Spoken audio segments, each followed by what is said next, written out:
از پایتخت ایالات متحده آمریکا شهر واشنگتن دی سی و نشست پروژه شکوفایی ایران با شما همراه هستم.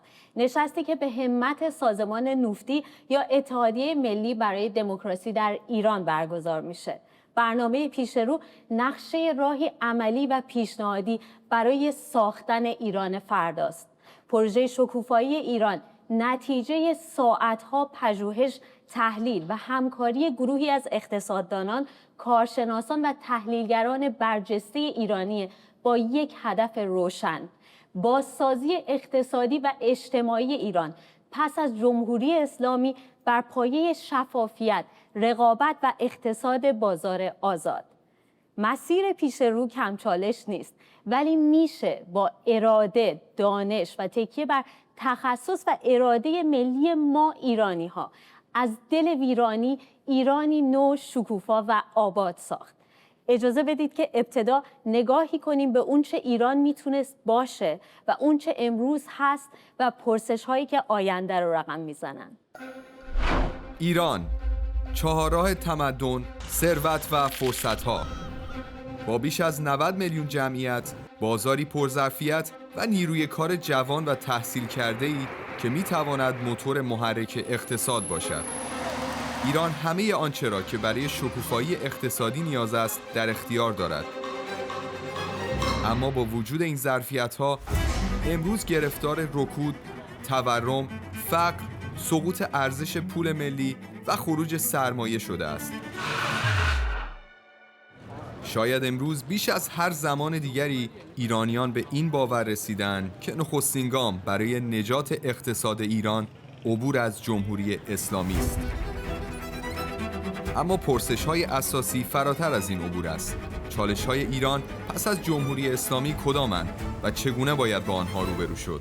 چگونه میتوان اقتصاد فاسد و رانتی امروز را به اقتصادی شفاف، رقابتی و آزاد تبدیل کرد؟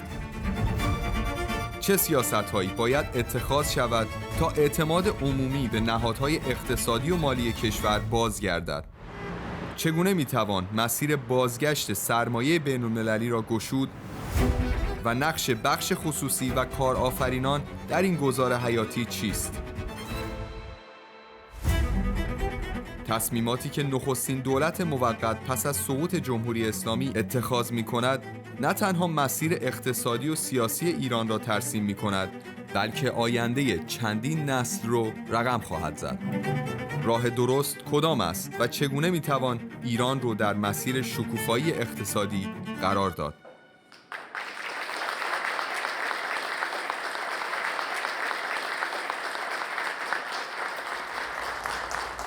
کارشناسانی که در این قسمت از برنامه ما رو همراهی میکنن آقایان محمدرضا جهانپرور، اقتصاددان با سابقه گسترده در پژوهش، تدریس و سیاستگذاری در حوزه بازارهای مالی بین‌المللی، اقتصاد کلان و برنامه‌ریزی بودجه‌ای. احمد عشقیار، متخصص راهبرد تجاری و تحلیلگر ارشد داده با تجربه حرفه‌ای در حوزه‌های خدمات مالی و سیامک جوادی، استاد مالی در دانشگاه تگزاس که نویسنده 2 فصل از پروژه شکوفایی ایران در حوزه‌های بانک و بازار مالی هستند. در سالهای گذشته یکی از مهمترین پرسش‌های پیش روی ملت ایران این بوده: پس از عبور از جمهوری اسلامی ایران به چه سمتی میره؟ چه آینده‌ای در انتظار ماست و این مسیر چطور باید طی بشه؟ در پاسخ به این پرسش‌ها چهره‌ای که همواره بر لزوم ترسیم آینده‌ای روشن و برنامه محور برای این گذار تاریخی تاکید داشته، شاهزاده رضا پهلوی بوده. یکی از ارکان اصلی برنامه 5گانه ایشون برای عبور از جمهوری اسلامی و دوران پس از اون ارائه چشماندازی روشن برای بازسازی سیاسی و اقتصاد ایرانه. پروژه شکوفایی ایران هم در همین راستا و با همین هدف شکل گرفته. پیش از اینکه از شاهزاده رضا پهلوی دعوت کنم تا به روی صحنه بیان، ویدیویی رو تماشا می‌کنیم که تصویری روشن از چشمانداز ایشون برای آینده ایران ارائه میده.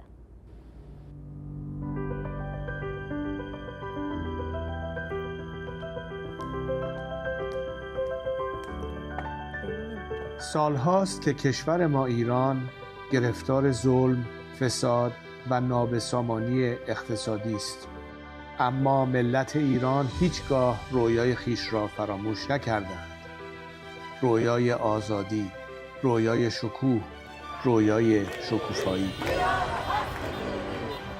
و امروز برای ساخت آینده‌ای روشن گامی نوین برمی‌داریم. پروژه شکوفایی ایران. این پروژه یک چشم‌انداز است، یک نقشه راه و تعهدی به ملت ایران. پروژه‌ای که به دست متخصصان میهن‌پرست ایرانی طراحی شده است. پروژه‌ای با هدف بازسازی ایران پس از پایان جمهوری اسلامی، بازسازی سیاسی، اقتصادی و اجتماعی. این برنامه در 3 مرحله طراحی شده است. مرحله اضطرار برای جلوگیری از فروپاشی کشور و بازگرداندن نظم و قانون. مرحله استقرار برای تأسیس و بنا کردن زیرساخت‌های یک اقتصاد شکوفا و نهادهای دموکراتیک. و مرحله تثبیت برای اجرای اصلاحات بلند مدت و ساخت یک اقتصاد مدرن بازاربنیان. اصلاحاتی که در مرحله تثبیت مد نظر هستند خود در 3 بخش دسته‌بندی شده‌اند. بخش نخست آن به ثبات اقتصادی و اجتماعی مربوط می شود که بر زیرساخت‌های حیاتی کشور متمرکز است. زیرساخت‌هایی چون خدمات درمانی، بازنشستگی، نظام بانکی، بازار مالی، خصوصی سازی و بودجه ملی. پژوهش‌های مرتبط با بخش نخست در حال انتشار هستند که آغازگر گفتگوی ملی برای بازسازی ایران خواهند بود. 2 بخش دیگر نیز به تحول حکمرانی و احیای صنعتی مرتبط هستند و بر ساختارهای اجرایی و بازسازی بخش‌های اقتصادی تمرکز خواهند داشت. هدف ما بازگرداندن توسعه و رفاه به گوشه گوشه این سرزمین است. این مسیری مبتنی بر شکوه و مسئولیت است. مسیری که در آن باور به شایستگی ملت ایران برای برخورداری از کشوری آزاد و شکوفا مفروض است. پروژه شکوفایی ایران آغاز این آینده است. اما بایستی یادآوری کنم که این تنها یک پروژه نیست، یک فراخوان ملی است. ما از همه متخصصان، کارآفرینان، سرمایه‌گذاران و دلسوزان ایران دعوت می‌کنیم تا به ما بپیوندند. این پروژه را بهبود بخشند و در ساخت این آینده نو شریک باشند.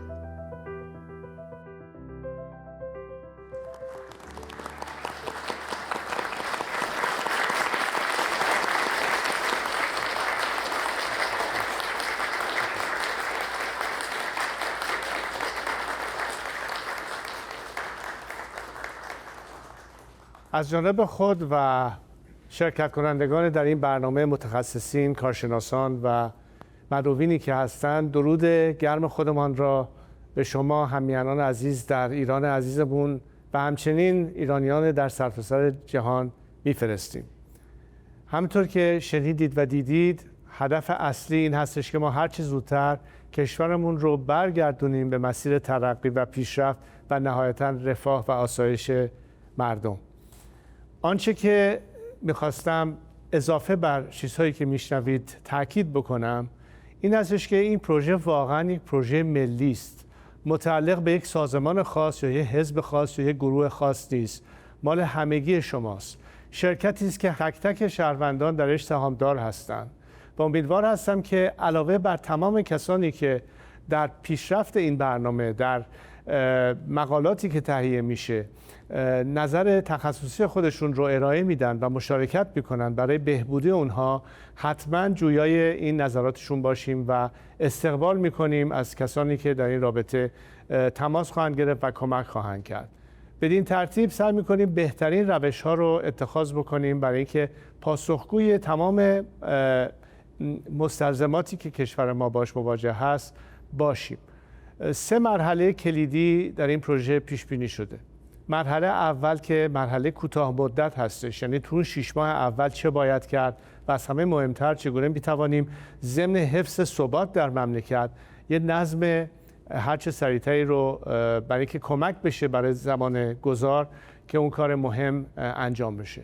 مراحل بعدی مراحل دوم بین 6 تا 36 ماه آینده هستش که راجع به اون هم برنامه‌های متعددی پیش بینی شده و نهایتاً در دراز مدت، یعنی در دهه‌هایی که در پیش خواهیم داشت، به چه سمتی کشور ما میتونه بره. دوستان در نظر داشته باشند که اولین مقالات فقط و فقط شروع کار هستش. تمام جواب‌های به تمام سوالات در این مرحله اول داده نخواهد شد، اما هدف این هست که به تک تک این مسائل بتونیم پاسخ بدهیم و البته این یک بحثی است که امیدوار هستم هم میهنانمون اگر الزاماً کارشناس نیستین یا متخصص نیستین و این رو موضوع صحبت و در میان خانواده ها و بین همدیگر صحبت بکنید که بدین شکل واقعا احساس بکنید که سهیم هستین در این برنامه و شرکت دارین در این گفتمان. باز از همگی شما و به خصوص از متخصصینی که زحمت کشیدن و تلاش کردن تا این پروژه رو راه اندازی بکنن صمیمانه سپاسگزار هستم و به خصوص امیدوارم که بسیاری از متخصصین و کارشناسانی که در داخل کشور هستند و متاسفانه بارها و بارها این نظام این افراد رو پس زده و اصلا به بازی نگرفته، بدانند که در اینجا یک خانه‌ای دارن و در اون آینده قطعاً رو تک تکشون حساب میکنیم برای پیشرفت کشورمون. سپاس مجدد از همگی شما.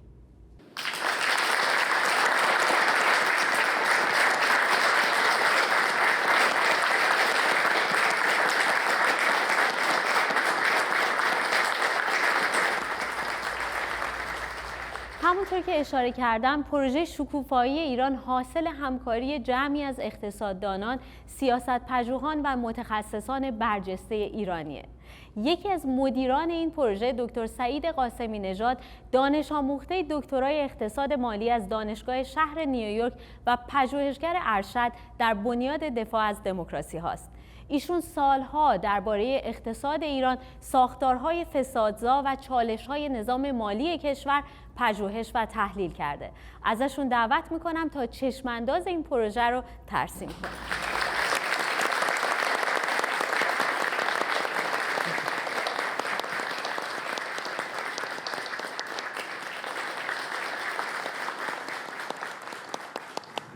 دلیلی که من تنها کسی هستم که پودیوم دارم اینه که بقیه همه خیلی صحبت‌منبر من متاسفانه زبان تنجرهای مرد اینجا دارم. من از کلیه حاصلین شهر آقای نورون هستم. تشکر میکنم کسانی که از من و تو ما را خواهند دید. شاهزاده میگن که بلندتر صحبت کن، من بلندتر صحبت خواهم کرد.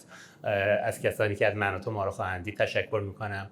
از سازمان نوفتی و دکتر گنجی برای اینکه پروژه شکوفایی ایران رو در سازمان نوفتی میزبانی کردن، حمایت کردن، تشکر ویژه دارم و از کل تیم نوفتی و تشکر مخصوص از شاهزاده رضا پهلوی به این دلیل که این پروژه میوه فکر و اندیشه و تعهد ایشون به ساختن یک آینده روشنی برای همه ایرانیان هستش. ما در این مسیر از راهنمایی‌ها و حمایت‌های ایشان بسیار بهره بردیم. البته هر ضعفی هست از ماست، ایشون رو مسئول ضعف‌های پروژه ندونید و ما ضعف‌ها رو سعی خواهیم کرد که اصلاح بکنیم. شاهزاده رضا پهلوی در همه این 4 دهه مشعل آگاهی ملی رو در تاریک‌ترین لحظات تاریخ ما، در لحظاتی که شاید حمایتی که امروز دارن نداشتن، این مشعل آگاهی ملی رو حمل کردن و از این نظر برگردن دین بزرگی به گردن همه ما دارن. در این سالهایی که من افتخار این رو داشتم که به ایشون نزدیکتر باشم، فعالیت‌های ایشان رو ببینم، دیدم که همواره میهن ما ایران، منافع ایرانیان رو بر خودشون و بر منفعت خودشون مقدم دونستن و از این نظر یک نمونه بسیار عالی برای دولت مرد در ایران کنونی هستن، چیزی که ما بسیار کم داریم. متاسفانه کسانی که بر ایران حاکم هستند اکنون از جنس ضحاک هستند و شاهزاده رضا پهلوی فریدون زمانه ماست.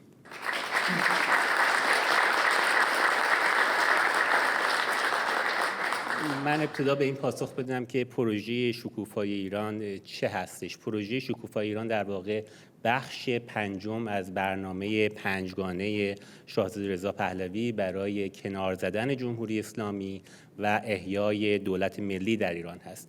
این 5 بخش چنانکه که شما میدونید عبارتند از فشار حداکثری بر جمهوری اسلامی، حمایت حداکثری از ملت ایران و انقلاب ملی، ریزش حداکثری از درون جمهوری اسلامی، بسیج حداکثری ایرانیان به ویژه جامعه مهاجر ایرانی و ارائه یک برنامه برای بازسازی ایران در فردای سقوط جمهوری اسلامی. چنانکه که می‌بینید 4 بخش از این برنامه پنجگانه بر حال و به پیروزی رساندن ملت ایران بر جمهوری اسلامی تمرکز داره و این بخش پنجم هستش که بر آینده و فردای پیروزی تمرکز میکنه. شاهزاده، تیم همراهشون، گروه‌هایی که رهبریشون رو پذیرفتند همزمان در حال پیش بردن هر 5 بخش این برنامه استراتژیک هستند. پروژه شکوفای ایران به طور مشخص به دنبال ارائه برنامه‌های مشخصی هست برای اداره کشور بعد از سقوط جمهوری اسلامی. این برنامه‌ها مبتنی بر تحقیقات و داده‌های موثقی هستند و توسط متخصصین در هر حوزه تدوین شده و خواهند شد. چرا پروژه شکوفای ایران اهمیت داره؟ ممکنه کسانی بپرسند که آیا پرداختن به آینده ایران در شرایطی که الان جمهوری اسلامی سر کار هست خیال پردازی و تلف کردن وقت نیست؟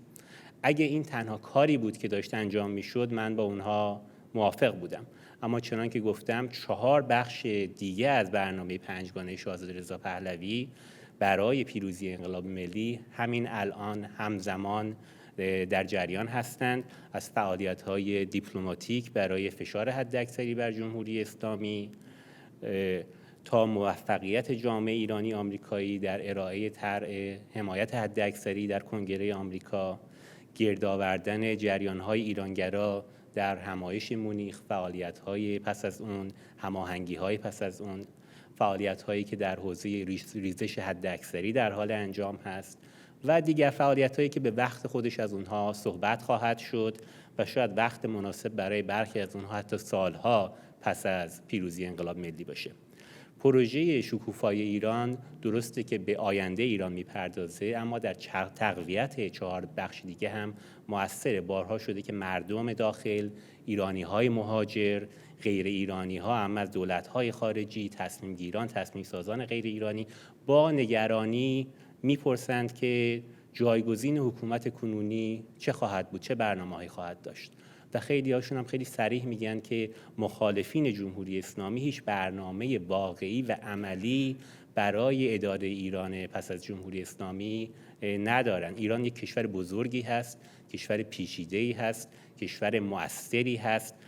تغییرات در اون تأثیرات بسیار عمیقی نه فقط در داخل ایران که بلکه بر کشورهای همسایه ما و فراتر از اون کشورهای فرامنطقه‌ای خواهد گذاشت.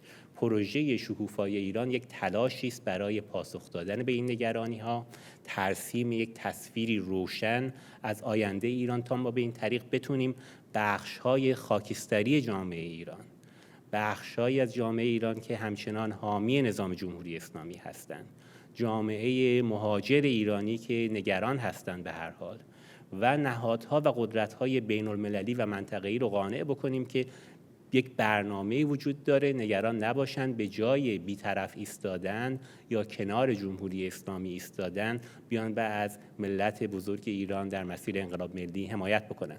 علاوه بر این فعالیت‌هایی که ما در این طرح‌ها انجام دادیم، انجام خواهیم داد، به ما اجازه داده همین الان و اجازه میده که با بخش بزرگی از متخصصین، کارآفرینان در داخل و خارج که درگیر این پروژه میشند و شده اند همکاری بکنیم و یک تیمی از تکنوکرات‌ها، چهره‌های مؤثر در آکادمیا، در تجارت، در سیاستگذاری رو حول برنامه پنجگانه شاهزاده رضا پهلوی گرد هم بیاریم. اینها سفیر این برنامه، سفیر صدای ملت ایران بشن.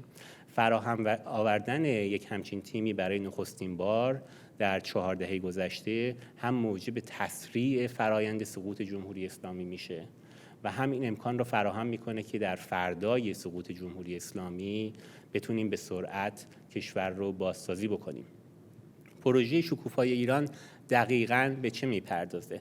پروژه شکوفای ایران به 3 گروه از موضوعات در 3 بازه زمانی میپردازه. یعنی در واقع یک ماتریس 3x3 دارید شما. در حوزه زمانی همونطور که شاهزاده فرمودن 3 بازه زمانی داریم ما، عبارتند از دوره اضطرار، حالا 100 روز تا 6 ماه نخست، دوره استقرار که از پایان دوره اضطرار آغاز میشه تا روی کار آمدن نخستین حکومت برآمده از صندوق رأی در یک انتخابات آزاد در چارچوب قانون اساسی جایگزین، و دوره تثبیت که دوران حکمرانی نخستین دولت منتخب خواهد بود. در دوره اضطرار پرسش اصلی این هستش که چه بحران‌هایی بلافاصله پس از سقوط جمهوری اسلامی پدید خواهند اومد که موجودیت انقلاب ملی، موجودیت کشور و نظم برآمده از اون رو تهدید خواهند کرد. چه راه حل‌هایی برای کاهش این تهدیدها در کوتاه مدت وجود خواهد داشت. دوران استقرار به مشکلات پیش روی دولت موقت، راه حل‌ها و طرح‌های اصلاحات اقتصادی و سیاسی و اجتماعی که دولت موقت در چارچوب اون مشروعیت محدودی که داره و مسئولیت مهمی که برای حفظ نظم جدید و فراهم کردن زمینه برآمدن نخستین دولت منتخب داره میتونه انجام بده. برنامه‌های دوران استقرار به این خواهد پرداخت و دوران تثبیت به ارائه یک سری پیشنهادهایی برای تغییرات بنیادین و بلند مدت در جامعه و اقتصاد ایران میپردازه. در حوزه موضوعی 3 موضوع عبارتند از ایجاد ثبات اقتصادی و اجتماعی، دگرگونی ساختار حکمرانی و احیا یا رستاخیز صنعتی کشور. 2 حوزه نخست بیشتر در حوزه اقتصاد کلان و حکمرانی هستند، از بانکداری و بودجه تا حکمرانی آب و بازسازی دستگاه نظامی و امنیتی کشور و مشکلات و راه حل‌های مرتبط با اونها. حوزه سوم یعنی احیا و رستاخیز صنعتی به مشکلات کنونی، نیازها، راه حل‌ها و فرصت‌های سرمایه‌گذاری برای کارآفرینان و سرمایه‌گذاران داخلی و خارجی و برای کارمندان و کارگران کشور در هر حوزه مشخص صنعتی، از نفت و گاز بگیرید تا تکنولوژی، رسانه، آب، برق، گردشگری و کشاورزی خواهد پرداخت. پروژه شکوفای ایران در هر حوزه ابتدا یک متن بنیادین که حالا در اصطلاح جهانی بهش وایت پیپر میگن رو تهیه خواهد کرد. از اون متن بنیادین، از اون وایت پیپر ما محصولات نوشتاری، دیداری، شنیداری خواهیم داشت، مثل کنفرانس ها، مصاحبه ها، پوسترها، ویدیوها و محصولات به 2 زبان فارسی و انگلیسی خواهند بود و اگر نیاز باشه به زبان‌های دیگه. ما امروز یک بخشی از این پروژه رو با تمرکز بر ایجاد ثبات اقتصادی و اجتماعی معرفی خواهیم کرد. نکته مهم تأکید روی این مطلب هستش که این مطالب سخن نهایی و حرف پایانی نیستند. مثل هر پروژه علمی و تخصصی دیگه‌ای این پیپرها یک موجود زنده و تکامل یابنده هستند. من امیدوارم متخصصین در داخل و خارج و عموم هم میهنان درباره این مطالب به بحث بنشینند و حاصل این بحث‌ها منجر به ارتقای راه حل‌ها برای مشکلات موجود بشه، همانند هر طرح تخصصی دیگری با دست یافتن به داده‌های جدید این طرح‌ها هم خودشون رو اصلاح خواهند کرد و تغییر خواهند کرد. بنیان فکری پروژه شکوفای ایران چیست؟ بنیان پروژه شکوفای ایران 10 اصل اقتصادی است که شاهزاده رضا پهلوی چندی پیش در کنفرانس ایران مورد تاکید قرار دادن. این پروژه محصول تعامل جمعی نویسندگان، مشاورین پروژه، مدیران پروژه در چارچوب اون اصول 10گانه ذکر شده هستش. این پروژه ها محصول یک دیدگاه ایدئولوژیک نیستند.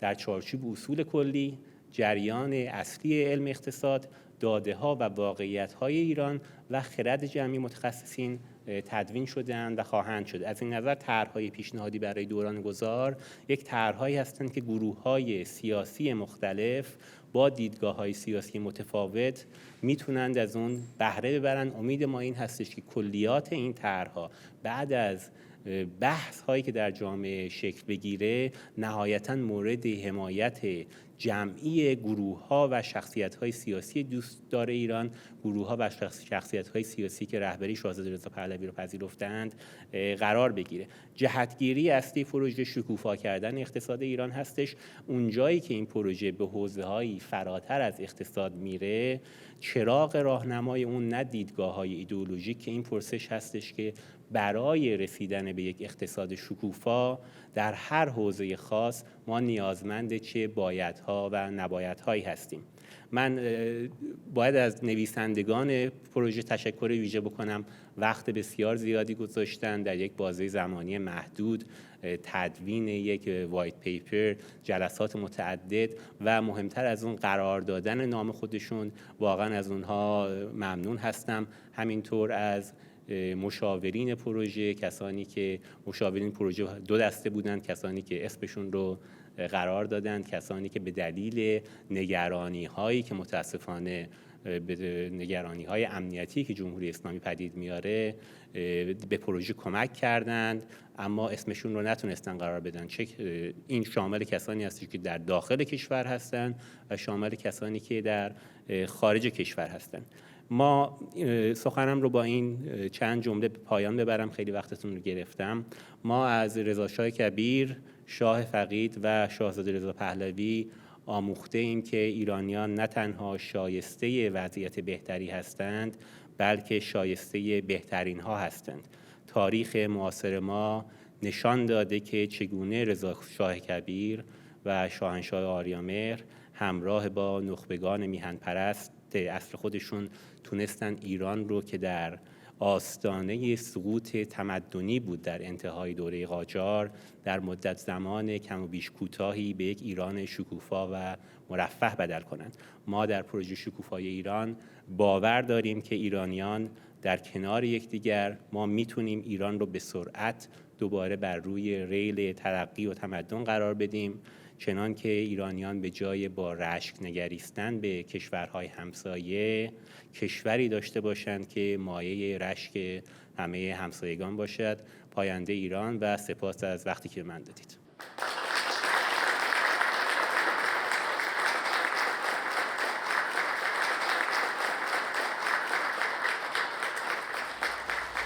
یکی از نخستین مسئولیت‌های دولت موقت پس از فروپاشی جمهوری اسلامی برقراری ثبات مالی، حفظ عملکرد دولت و ترسیم ساختار بودجه شفاف و پایداره. در شرایطی که منابع کشور درگیر بحران، فساد و سوء مدیریت مزمن بوده، تنظیم اولین بودجه برای دوره گذار نقشی حیاتی در بازسازی اقتصادی ایفا می‌کنه. در این بخش میزبان یکی از برجسته ترین متخصصان این حوزه هستیم. دکتر محمد رضا جهانپرور، اقتصاددان ساکن واشنگتن دی سی با سابقه گسترده در پژوهش، تدریس و سیاستگذاری در حوزه بازارهای مالی بین‌المللی، اقتصاد کلان و برنامه‌ریزی بودجه‌ای. ایشون در دانشگاه‌های معتبری از جمله جان هاپکینز، جورجتاون و ویرجینیا تک تدریس کردند و پژوهش‌هاشون در نشریات بین‌المللی منتشر شده. از دکتر جهانپرور دعوت میکنم تا چشمانداز نخستین بودجه ایران آزاد رو ارائه بدن.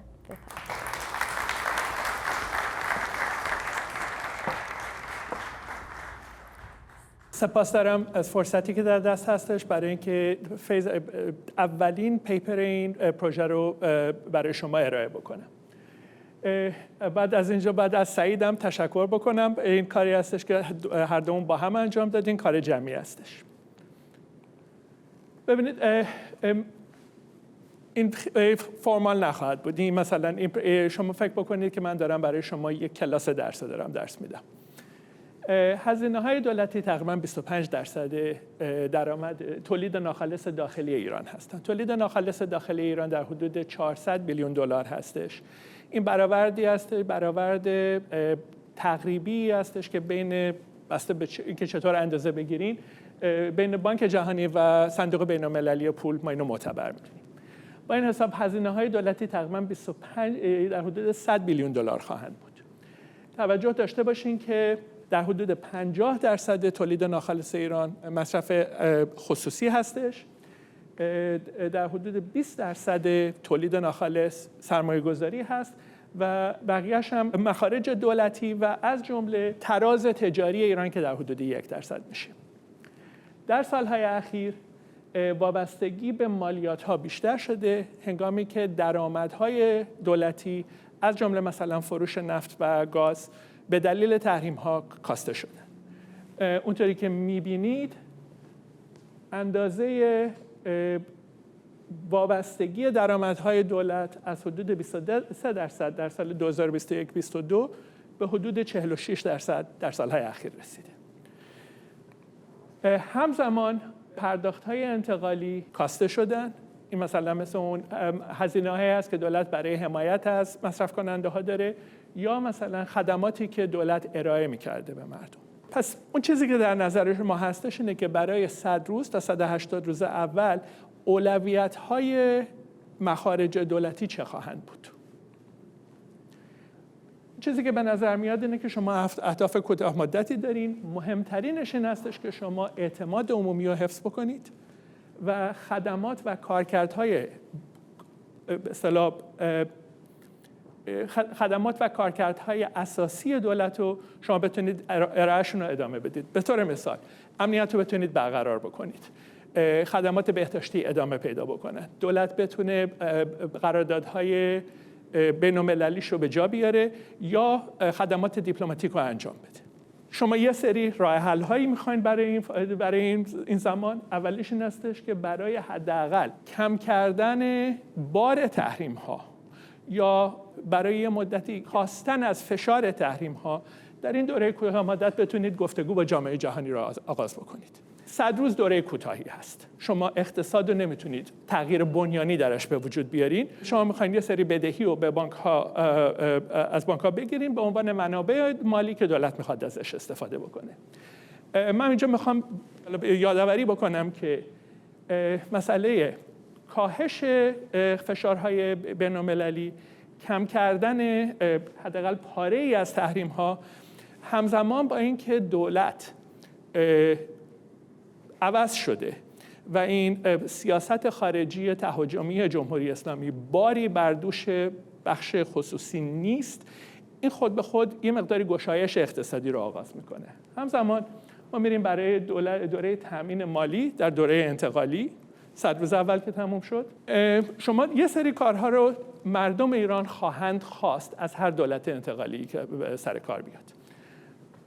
اولش این هستش که یه سری از نهادهای آسیبزا یا بسیار ناکارآمد باید منحل بشن، از مخارج دولت کم میکنه. شما بعضی از بنگاه‌های دولتی و شبه دولتی مثلا تحت نظارت نهادهای اصلی جمهوری اسلامی رو باید بذارید در اداره موقت تحت نظارت دولت موقت و در موارد نادر اینها رو به اصطلاح تحت کنترل مستقیم دولت قرار بدید. مسئله که خیلی مهم هستش اینه که بودجه بندی و بودجه ریزی در این دوره هنگامی که داره انجام میشه شفافیت باید درش برقرار باشه که مردم بدونن چه اتفاقی داره میفته. و فساد یه هزینه عمده انجام کار در ایران هستش. هر دولت موقتی که سر کار بیاد باید بتونه در اول حکومت یه سری رویه‌های موثق و قابل اعتماد ضد فساد رو بتونه اجرا بکنه. در هر حال در این دوره احتمال هستش که شما تنش مالی داشته باشید به دلایل مختلف. مثلا شما نفت نمیتونید بفروشید یا دولت ظرفیت مالیاتگیریش کاسته خواهد شد. شما میتونید سناریوهایی رو باید سناریوهایی رو در نظر بگیرید که مقداری از درآمد دولت کاسته شده. ما 3 سناریو رو در نظر گرفتیم. سناریوی پایه این هستش که در حدود 20% درآمدهای دولتی محقق نخواهد شد. سناریوی میانه کاهش 35% این درآمدها هست و سناریوی بحران 50% درآمدها محقق نشدن. چه راه حلی داریم براش؟ 2 مسئله هستش. یکی این هستش که شما میتونید استخراج خارجی بکنید. شما میتونید با توجه به اندازه دارایی‌های مسدود شده که برآوردش بین 100 تا 140 میلیارد دلار هست، شما میتونید قرض بگیرید از بازارهای مالی، چه به صورت مثلا وام مستقیم یا به صورت مثلا اوراق قرضه. این قابل مدیریت هستش به خاطر اینکه برآورد این هستش که در این دوره 2 ساله حداکثر در سناریوی بحران حداکثری شما بین 50 تا 60 میلیارد دلار پول احتیاج دارین. مسئله‌ای که میخوام یادآوری بکنم، البته سیامک جان اینو بررسی عمده خواهند کرد در این مسئله، این هستش که همزمان سیستم بانکی باید حفظ بشه به هر قیمتی، چون سیستم پرداخت‌ها و سپرده‌های مردم چه در دوره اضطرار و چه در دوره استقرار اینا باید حفظ بشن. 50% تولید ناخالص مصرف خصوصی هست و این باید حفظ بشه. برای اون شما منابع دیگه رو در اختیار دارین. ایران عضوی هستش از صندوق بین‌المللی پول. دفعه آخری که ایران استفاده کرده از حقوقش برای وامگیری از صندوق بین‌المللی پول میانه دهه 40 خورشیدی بوده. یعنی شما یه حقی دارین که ازش استفاده نکردیم و صندوق بین‌المللی پول قاعدتاً با رفع فشارهای سیاسی حاضر به همکاری هستش در اون مورد به خصوص که اتفاقاً بسیار مهم است. مجدد گفتگو با جامعه جهانی باید به سرعت در این دوره استقرار هم جلو بره، به خاطر اینکه شما بتونید به دارایی‌های مسدود شده دسترسی کامل یا جزئی داشته باشید. با از سرگیری بازارگانی بین‌المللی، رفع تحریم‌های تجاری، اقتصاد تکون می‌خوره و کار به وجود میاد. این باعث میشه که شما بتونید برای دسترسی به بازارهای مالی جهانی با بازارها وارد گفتگو بشید. و حتما باید اعتمادسازی گسترده چه در سطح داخلی برای کارآفرینان، کارگران، کارمندان و در سطح بین‌المللی برای سرمایه‌گذاران در این دوره شروع باید بشه. بعد میرسیم به دوره نخستین دولت برگزیده، یعنی زمانی که شما از استقرار خارج شدین، شما زمانی هست که میخواین این اصلاحات دراز مدت رو انجام بدین. چیزی که گروه به نتیجه گیری مجموعمون این بود که شما باید سیاست مالی رو اتخاذ بکنید که بر رشد و اقتصاد بازار تاکید داشته باشه. مسئله مهم این هستش که میخواین بودجه رو از درآمدهای نفتی جدا بکنید. شما میخواین، دلیلش هم بسیار مشخص هستش، ما میخوایم این مسئله عوامگرایی، پوپولیسمی که در دوره‌های مختلف در سیاست ایران خودشون نشون داده، ما میخوایم این مسئله رو جلوگیری بکنیم برای آینده. مسئله بعدی که هستش اینه که در حکمرانی و بودجه نویسی مسئله رشد رو نهادینه بکنید. وظایف دولت ایران در حال حاضر بسیار بزرگ هستش ولی کارآمد نیست. شما برای اینکه دولت موفقی داشته باشین ستاد تنظیم قیمت مرغ نمیخواید، ولی شما لازم دارین که بتونید روابط دوستانه با کشورهای همسایه‌تون داشته باشین و تاثیرگذار باشید. و مسئله دیگه ای که هستش اینه که جمعیت کشور در آستانه کهنسالی هستش. تصمیمات جدی در مورد ارائه خدمات برای این جمعیت رو به کهنسالی باید گرفته بشه. برای بخش خصوصی ما یه سری اصلاحات مالیاتی در نظر گرفتیم. برنامه این هستش که نظام مالیاتی رقابتی باشه در مقایسه با کشورهای مشابه و کشورهای همسایه، به صورتی که شما بتونید سرمایه جذب بکنید. چیزی که به نظر میرسه اینه که یه قسمت عمده‌ای از درآمد کشور بر اساس انرژی است، ولی شما نمیخواین درآمد انرژی وارد بودجه بشه. چیزی که ما پیشنهاد کردیم این است که شما یه مالیات دو سطحی داشته باشین. چند تا کشورهای همسایه انجام دادن و موفق بودن. از بخش انرژی بیشتر از بخش غیر از انرژی مالیات میگیرید و مشوق‌هایی هم برای نوآوری، سرمایه‌گذاری و رشد در نظر خواهیم گرفت.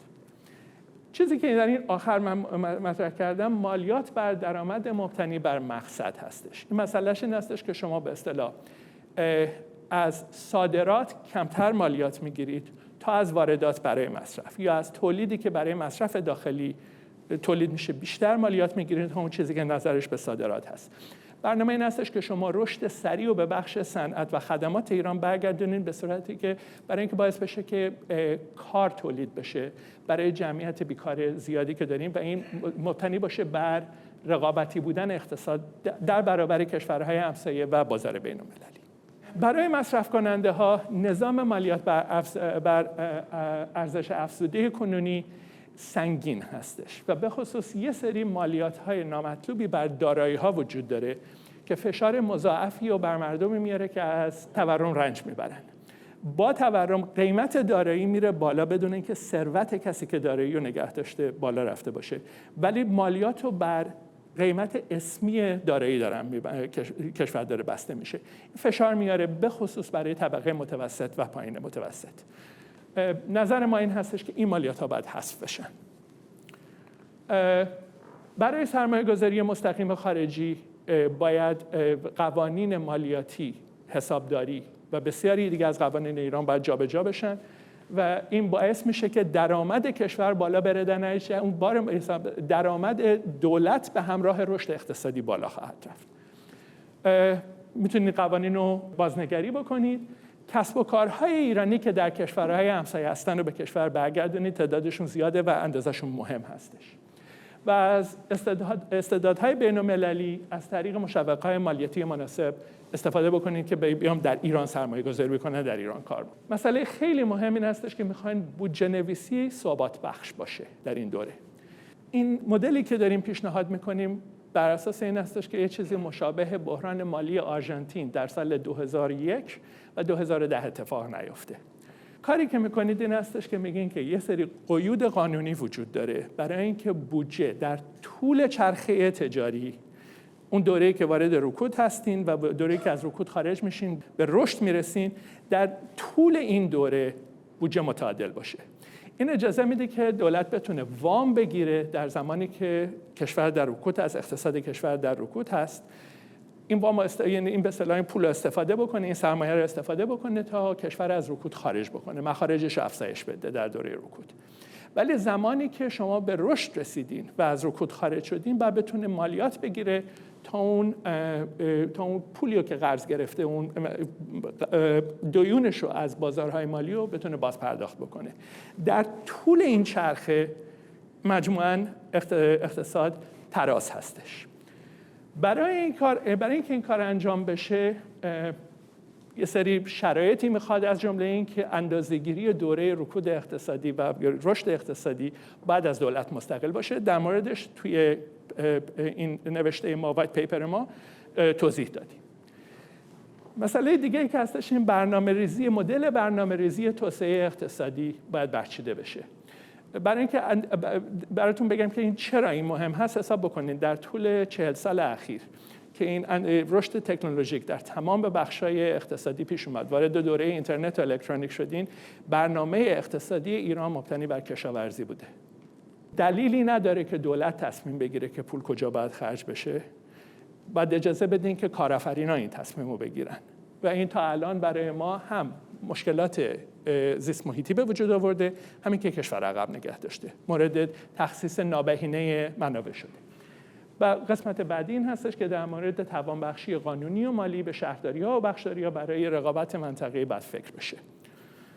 تمام این برنامه نیاز داره به اینکه دولت کارآمد باشه و به اصطلاح state capacity، اون توانایی دولت بالا باشه برای اینکه بتونه این برنامه‌ها رو انجام بده. دولت ایران بزرگ و به شدت تنبل هستش، کار رو نمیتونه انجام بده. کاری که میتونید بکنید است که همزمان با رشد اقتصادی کارکنان جاری دولت میتونن برن به بخش خصوصی که درآمدشون قاعدتاً بالاتر خواهد رفت. با کم شدن تعداد کارکنان جاری شما میتونید به فکر ارتقاء کیفیت کارکنان باشین، مثلا از طریق ارائه تشویق‌ها که مثلا حقوق کارکنان دولت نزدیکتر به اون چیزی باشه که یه اقتصاد در حال رشد خصوصی به کارکنانش میپردازه. نمیگم برابر باشه ولی نزدیک باشه که این باعث میشه شما بتونید تعداد زیادی از مثلا متخصصان اینا رو بهشون اعتماد بدین که برای دولت کار بکنن، کارایی دولت بالاتر باشه.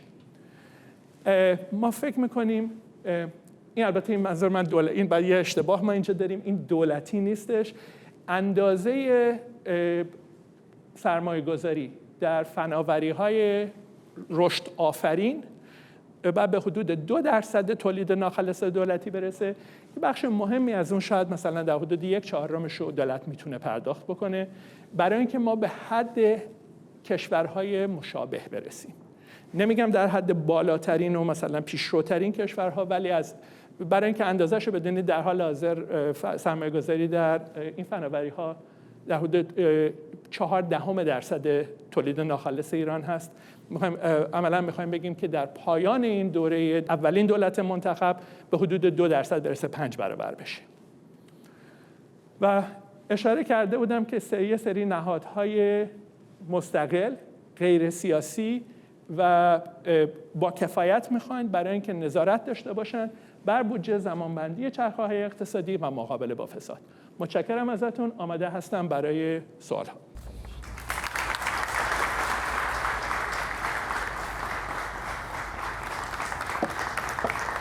سپاسگزارم از شما، ممنون.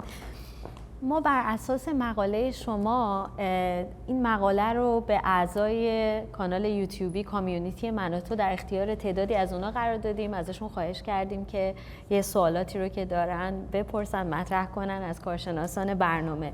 یه سوالی که پرسیده بودن این بود که شما توی این مقاله پیشنهاد کردین که محدودیت خروج سرمایه وجود داشته باشه برای دوران گذار که ارزش پول حفظ بشه. و سوالی که پرسیده بودن این بود که آیا این باعث نمیشه که باعث کاهش انگیزه سرمایه گذار خارجی یا نوعی اقتصاد دستوری و دولتی نمیشه؟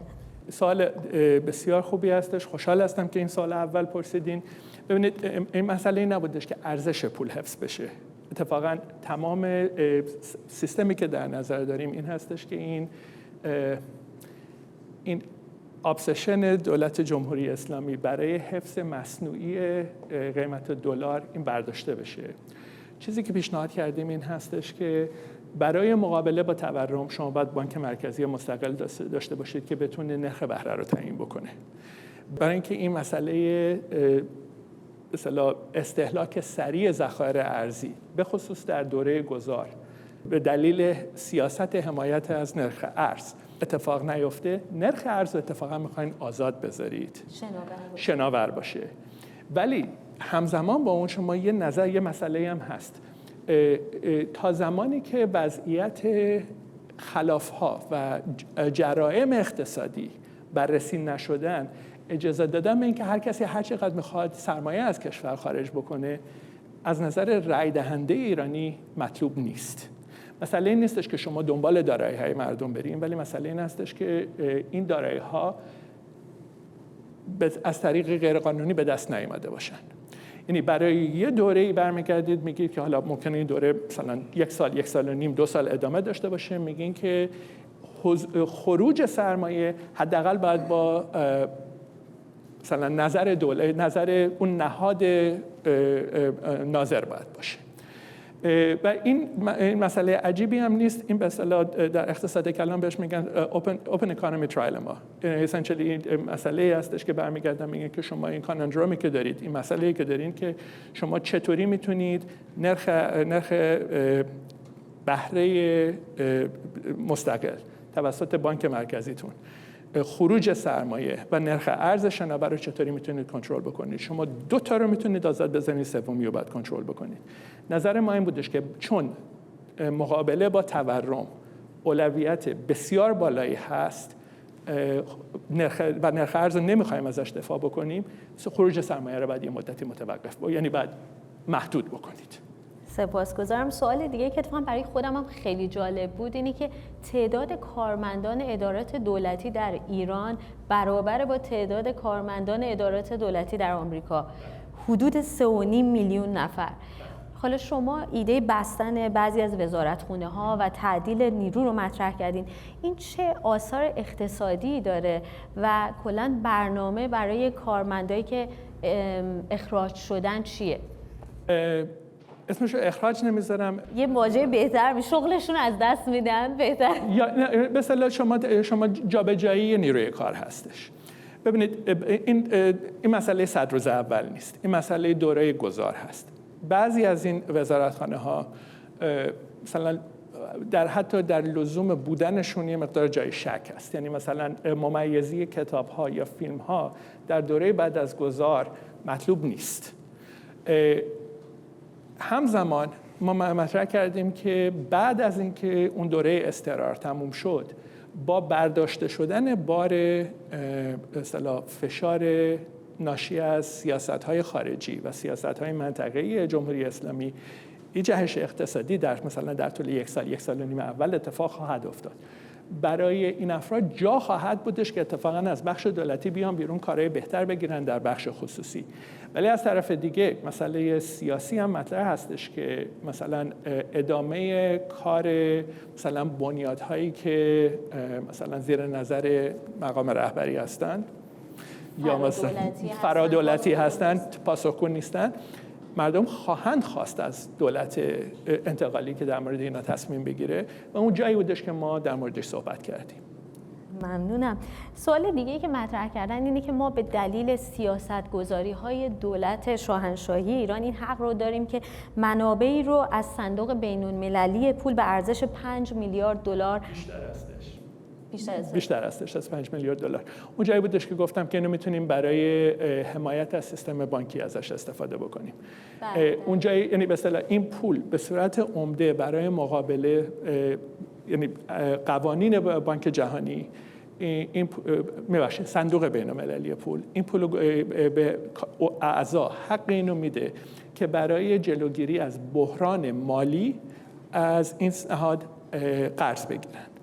این حق ایران هست و ما میتونیم اینو برای حمایت از سیستم پرداخت و سپرده‌گذاری و سیستم بانکی که سیستم پرداخت رو ساپورت میکنه، ما میتونیم ازش استفاده بکنیم.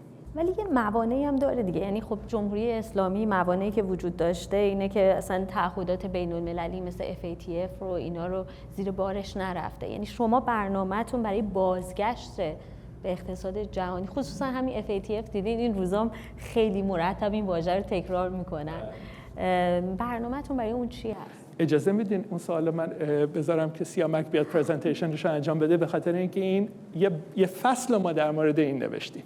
دقیقاً. سپاسگزارم از شما دکتر جهانپرور.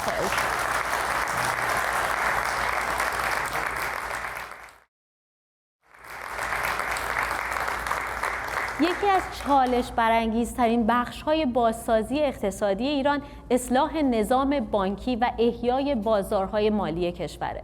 نظامی که امروز گرفتار تورم مزمن، پول بی‌پشتوانه و ساختارهای فرو ریخته است، در دوران گذار میتونه یا به عاملی برای ثبات تبدیل بشه یا منشأ بحران‌های تازه. در این بخش از دکتر سیامک جوادی، استاد مالی در دانشگاه تگزاس، دعوت کردیم تا مقاله خودشون رو ارائه بدن. آقای جوادی دارای دکترای مالی از دانشگاه ایالتی اوکلاهاما و نویسنده 2 فصل از پروژه شکوفایی ایران در حوزه‌های بانک و بازار مالی هستند. مقالات علمی ایشون در ژورنال‌های بین‌المللی منتشر شده. از ایشون دعوت می‌کنم که مقاله خودشون رو ارائه بدن. خواهش می‌کنم.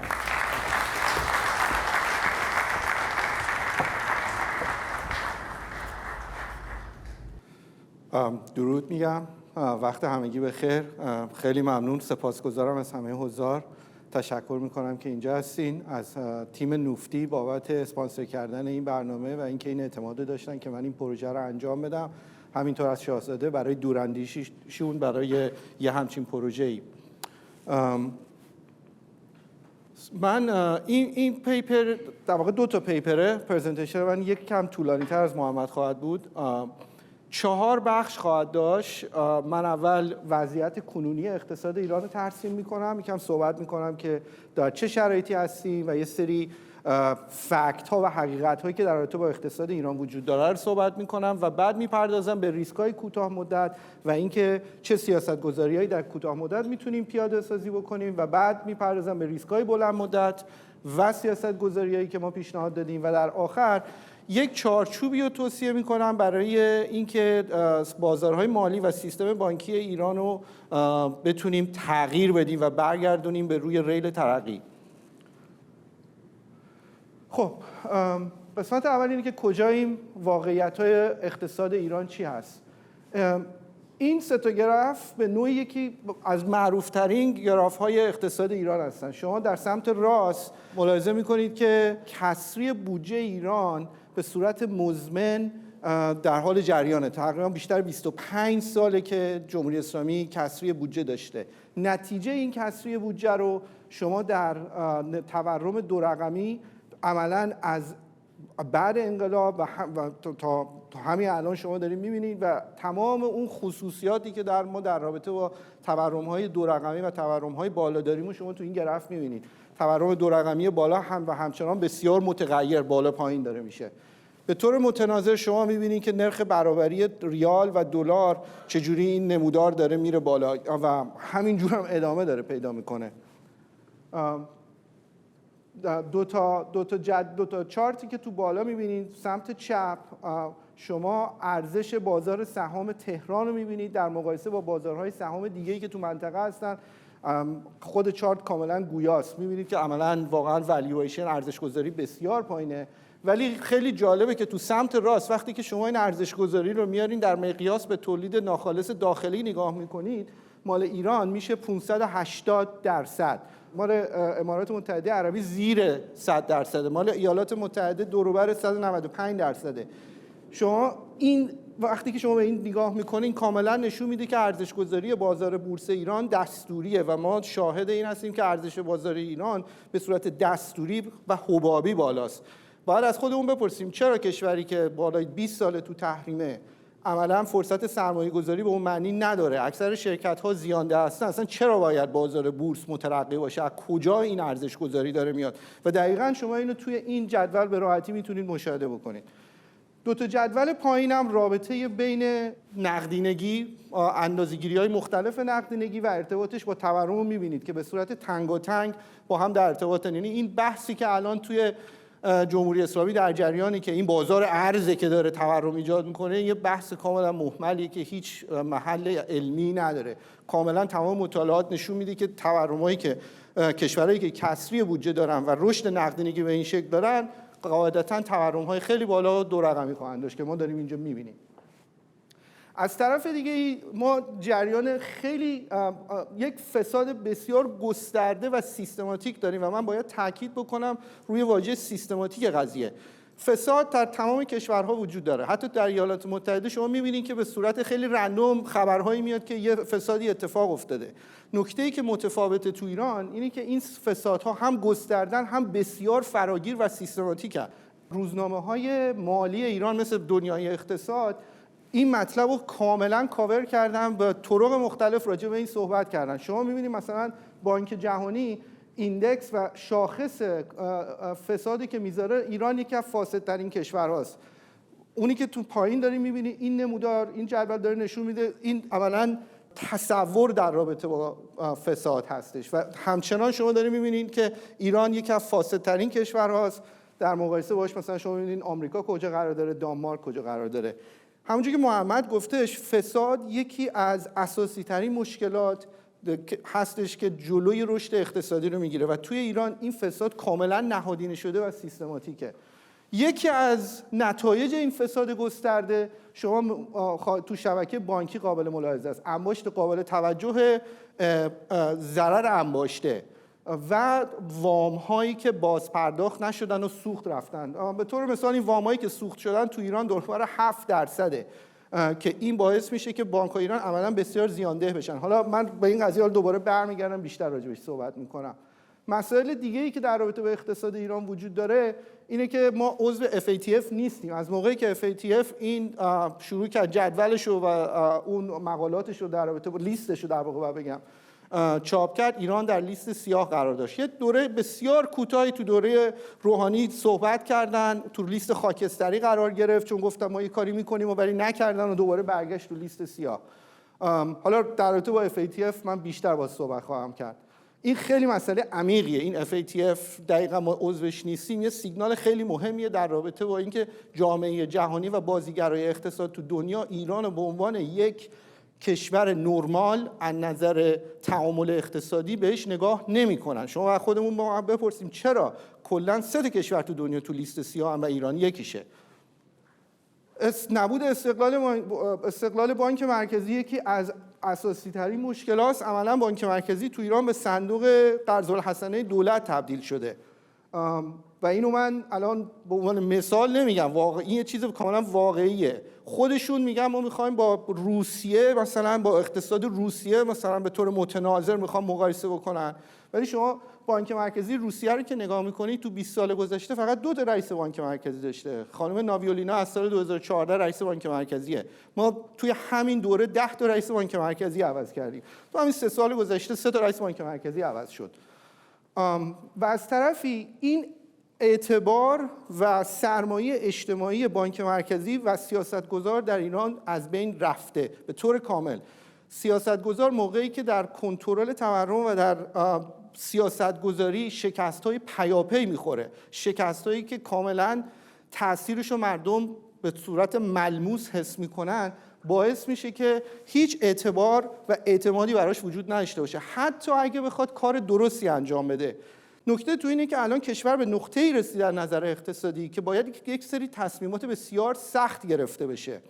چندین ابربحران به صورت همزمان روی به قول معروف کشور داره باش دست پنجه نرم میکنه. ابربحرانایی که هر کدومش به تکی میتونه بسیار هر دولتی رو میتونه جابجا بکنه، تاثیر روی رأیگیری داشته باشه. اینا الان چندین ابربحران دارن، باید تصمیم‌های سخت بگیرن. تصمیم‌های سخت معنیش اینه که شما باید سرمایه اجتماعی داشته باشید، سیاستگزار سرمایه اجتماعی باید داشته باشه، ولی همچین چیزی در رابطه با سیاستگزار در ایران و بانک مرکزی ایران وجود نداره. حالا اگه بخوام بپردازم به این که تو بازارهای مالی ایران یه سری مشکلات ریشه‌هاش تو چیه، یکی از مسائل خیلی جدی اطلاعات نامتقارن و معاملات نهانی و همون کراپشنی که صحبت کردیم، فساده. این عدم تقارن اطلاعاتی برمیگرده به این که یک عده‌ای که رانت اطلاعاتی دارن، حالا رانت اطلاعاتی و حالا هر جور رانت دیگه شما میتونید تصور بکنید، اینا از اون رانت استفاده میکنن. حالا این که مثلا ایران چندین بازار ارز موازی داره یه نمونهشه، این که یه عده زیادی که به کانون و حلقه قدرت وابستن و میان وام‌های خیلی بزرگ میگیرن بدون اینکه این وام‌ها رو پرداخت بکنن نمونه دیگه‌شه. کسایی که مدیرایی که توی بازار سهام از اطلاعات درون شرکتی خودشون، اطلاعاتی که مردم اصلا هیچ اطلاعی ازش ندارن، استفاده میکنن، روش نقل و انتقال مالی انجام میدن و نهایتاً چون همه میدونیم بازار بورس یه بازار جمع صفره، وقتی که یه عده‌ای از توش پول در میارن متناظر اون طرف دیگه معامله داره ضرر میکنه. یه مثالش همین 2 سال پیش بود که ایران خودرو اتفاق افتاد که معلوم شد توی خرداد ماه اعلام کردن که ایران خودرو 3 چیزایی نمیتونه تولید بکنه چون دولت اون ارز ترجیحی رو نمیتونه بهش بده. بعد معلوم شد که این خبر 3 هفته پیش به صورت داخلی بین خودشون چرخیده. بعد شما چارت و نمودار سهام ایران خودرو رو که نگاه می‌کنی اون تاریخ خیلی بالا بود و اینا اون بورس تو بازار بورس سهامو دامپ کردن توی مارکت، کسای دیگه‌ای که خریدن کاملا ضرر کردن چون دقیقاً تو عرض اون 3 هفته سهام ایران خودرو پایین اومد و من دوباره چک کردم چند وقت پیش یکم بالا اومده ولی همچنان 45% از اون قله فاصله داره. از طرف دیگه ما مداخلات دائمی دولت تو تعیین قیمت‌ها داریم. محمد اشاره کرد به چیز راجع به مرغ گفتید، هیئت تعیین قیمت مرغ. شما یعنی در رابطه با همه چیز دولت ایران مداخلات مستقیم میکنه تو بازار. شما از بازار ارز بگیرین، از کامادیتیز بگیرین، از مرغ بگیرین، از شیر بگیرین. مسئله دیگه ای که خیلی مسئله بسیار جدی هم هست مسئله استانداردهای حسابرسیه. ایران استانداردهای حسابرسی که داره کاملا منسوخ و کاملا outdatedه و یکی از دلایلی که شبکه بانکی ایران علیرغم زیانده بودنش همچنان میتونه به کار خودش ادامه بده. حالا من دوباره راجع به این صحبت میکنم. و مسئله آخرم یه چیز بسیار عجیبیه که خب جمهوری اسلامی با توجه به هویتی که داره انجام میده و اون پایبندی به اسلامیک فایننس، قوانین بانکداری و قوانین اسلامی مالیه. این چارتی که اینجاست حالا خیلی هم خوب نیستش، قشنگ نشون نمیده، ولی این تیکه بزرگتری که می‌بینی این 34.4% این قسمتیه که مربوط به جمهوری اسلامی و ایرانه به طور متناظر مال عربستان سعودی 20%. یعنی خیلی از قوانینی که الان در ایران هست، قوانین مالی، بر اساس پایبندی به اصول بانکداری اسلامی نوشته شده که حالا این یه سری تبعاتی داره که باز من بهش میپردازم. وقتی همه اینا رو میذاریم کنار هم دیگه، وضعیتی که وجود داره اینه که ما یک بحران، حالا شاید بهتر بگم یک ابر بحران در افق هست. موقعی که ما اینو داخلی بین گروه خودمون داشتم ارائه میکردم، بحث بود که خیلی هم دیگه در افق پیش رو نیست، ما همین الان هم در این بحران هستیم و در جریانه و این اصلا چیز پیچیده‌ای نیست. ما اینو کاملا جزء درس‌های دوره لیسانس ما اینو صحبت میکنیم که موقعی که یک کشور، یک دولتی کسری بودجه بسیار مزمن داره و انضباط مالی ندارن و میان به صورت بدون پشتوانه پول چاپ میکنن و پایه پولی رو زیاد میکنن و نقدینگی رو زیاد میکنن، شما یه تورم بالا و ماندگار دارین. نتیجه توی مرحله بعدی به دلیل اینکه شما فساد ساختاری اصولا توی همچین کشورهایی دارین، یک سری وام هایی داده میشه که با این اکثریت این وام ها باز پرداخت نمیشن و سوخت میرن. نتیجه این میشه ناترازی شبکه بانکی که الان دیگه همه کاملا راجبش شنیدیم و خوندیم که توی ایران شبکه بانکی خیلی ناترازی داره و بعد این باعث میشه که اینا بخوان برای اینکه جذب سرمایه بکنن نرخ بهره رو بخوان بالا ببرن که خود این شبکه بانکی رو بسیار متزلزل‌تر میکنه و بعد از این مرحله سوم میشه که این دو مرحله با هم وقتی که تعامل میکنن ما میرسیم به این که ما هم تورم بالا داریم، هم به صورت مستمر پول ملی در حال سقوط میشه و سقوط پول ملی هم به طور متناظر خود تورم رو دوباره تقویت میکنه. یعنی ما وارد یه چرخه معیوب میشیم. توی ایران یه مسئله‌ای که وجود داره اینه که برعکس، حالا نباید بگم برعکس، متفاوت از کشورهای توسعه یافته مثل آمریکا، در اصطلاح ما اقتصاددانا میگیم لنگر انتظارات تورمی، اینکه مردم انتظارات تورمیشون رو کجا تشکیل میدن، به چی نگاه میکنن و تصورشون در رابطه با آینده از بابت رشد قیمت‌ها کجا تشکیل میشه. توی کشورهای توسعه یافته دو نرخ بهره است ولی توی ایران تو نرخ بهره نیست، توی بازار ارزه و این تبعات خیلی جدی داره. چرا نرخ بهره نیست؟ چون نرخ بهره ایران نرخ حقیقی منفیه با توجه به تورم بالایی که داریم. حالا من باز اینا رو بیشتر توضیح میدم. علاوه بر همه اینا، یعنی اصلا یکی دوتا نیست مسائلی که وجود داره. شما توی ایران جذب سرمایه خارجی ما نداریم عملاً. تنها 0.1% سرمایه گذاری خارجی که تو کل دنیا تو سال 2022 اتفاق افتاده جذب شده. ما فرار سرمایه هنگفت داریم. تو 9 سال گذشته این آمار خود بانک مرکزیه، 98.5 میلیارد دلار سرمایه از کشور خارج شده.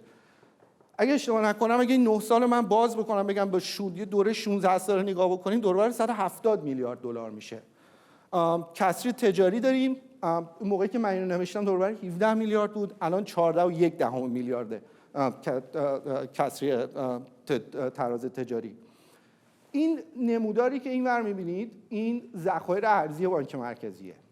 این تیکه‌ای که اینجوری افت کرده شروع سیاست فشار حداکثری دوره اول ترامپه که عملاً ذخایر ارزی جمهوری اسلامی رو تقریباً رسوند به دوروبر 14-15 میلیارد دلار و نتیجهش این بوده که الان که توش هستیم علیرغم فروش چند صد میلیارد دلاری نفت تو دوره بایدن همچنان ذخایر ارزی به اندازه کافی نیست. یعنی عملاً اون توانایی که تو دوره قبل برای مداخلات ارزی داشتن به اندازه‌ای که قبل داشتن الان نیستش. الان دوروبر 30 میلیارد دلار دارن که حتی کفایت برای واردات کالای اساسی هم به اون معنی نداره، کافی نخواهد بود. برای اینکه حالا یه پیش زمینه‌ای بدیم، مثلا عربستان سعودی 460 میلیارد دلار داره، مال روسیه تا قبل جنگ اوکراین دوروبر 630 میلیارد دلار بود. یعنی اصلا حتی نزدیک هم به این اعداد ما نیستیم. نتیجه این قضیه اینه که افزایش نرخ بهره اینجوری که صحبت کردم چند لحظه پیش به دلیل ورشکستگی و ناترازی شبکه بانکی عملاً سیاست واقعی نیست، خیلی امکان پذیر نیستش که نرخ بهره رو افزایش بدن که حالا جلوی خروج سرمایه رو بگیرن یا بخوان جلوی تورم رو بگیرن. حالا با این پیش زمینه من وارد ریسک‌های کوتاه مدت و سیاست‌های پیشنهادی میشم. قبل از هر چیز من یه دو مورد رو باید تاکید بکنم. سیاست‌هایی که حالا نه من بقیه همکارا پیشنهاد می‌کنیم بر اساس اطلاعاتی که الان وجود داره در دسترسه. جمهوری اسلامی و ساختار مالی جمهوری اسلامی خیلی به قول معروف کدره ما نمیدونیم واقعا چقدر این اعداد و ارقام قابل اتکا هستن. کاملا محتمله که بعد سقوط جمهوری اسلامی وقتی که این اعداد و ارقام رو ما بازرسی بکنیم متوجه بشیم که اوضاع خیلی بدتر از اون چیزی هستش که الان به نظر میاد. نتیجتاً اینو باید در نظر گرفت و هدف کلی تو دوره کوتاه مدت اینه که آسیب بیشتری نزنیم، سیستم اونجوری که هست فقط بتونه ادامه پیدا کنه، مثل یه قایقی که فقط شما بتونید نگرش دارین گویا. اولین ریسک هجوم بانکیه و این هجوم بانکی با اون هجوم بانکی که معمولا تو کشورهای توسعه یافته صحبت میشه که متفاوت از این جهت که محدود به یه بانک خاص نخواهد بود، چون اون عدم اطمینانی که به واسطه سقوط جمهوری اسلامی ایجاد میشه خیلی متفاوت از یه عدم اطمینانی که شما توی دوره انتخاباتی خواهید داشت. یه عدم اطمینانی که باعث این پتانسیل داره که کل خاورمیانه رو تغییر بده، سیستم اقتصادی تو خاورمیانه یا حتی تو دنیا تغییر بده. نتیجتا به یک بانک نمیشه، کل شبکه بانکی این ریسکو داره که دچار هجوم بانکی بشه.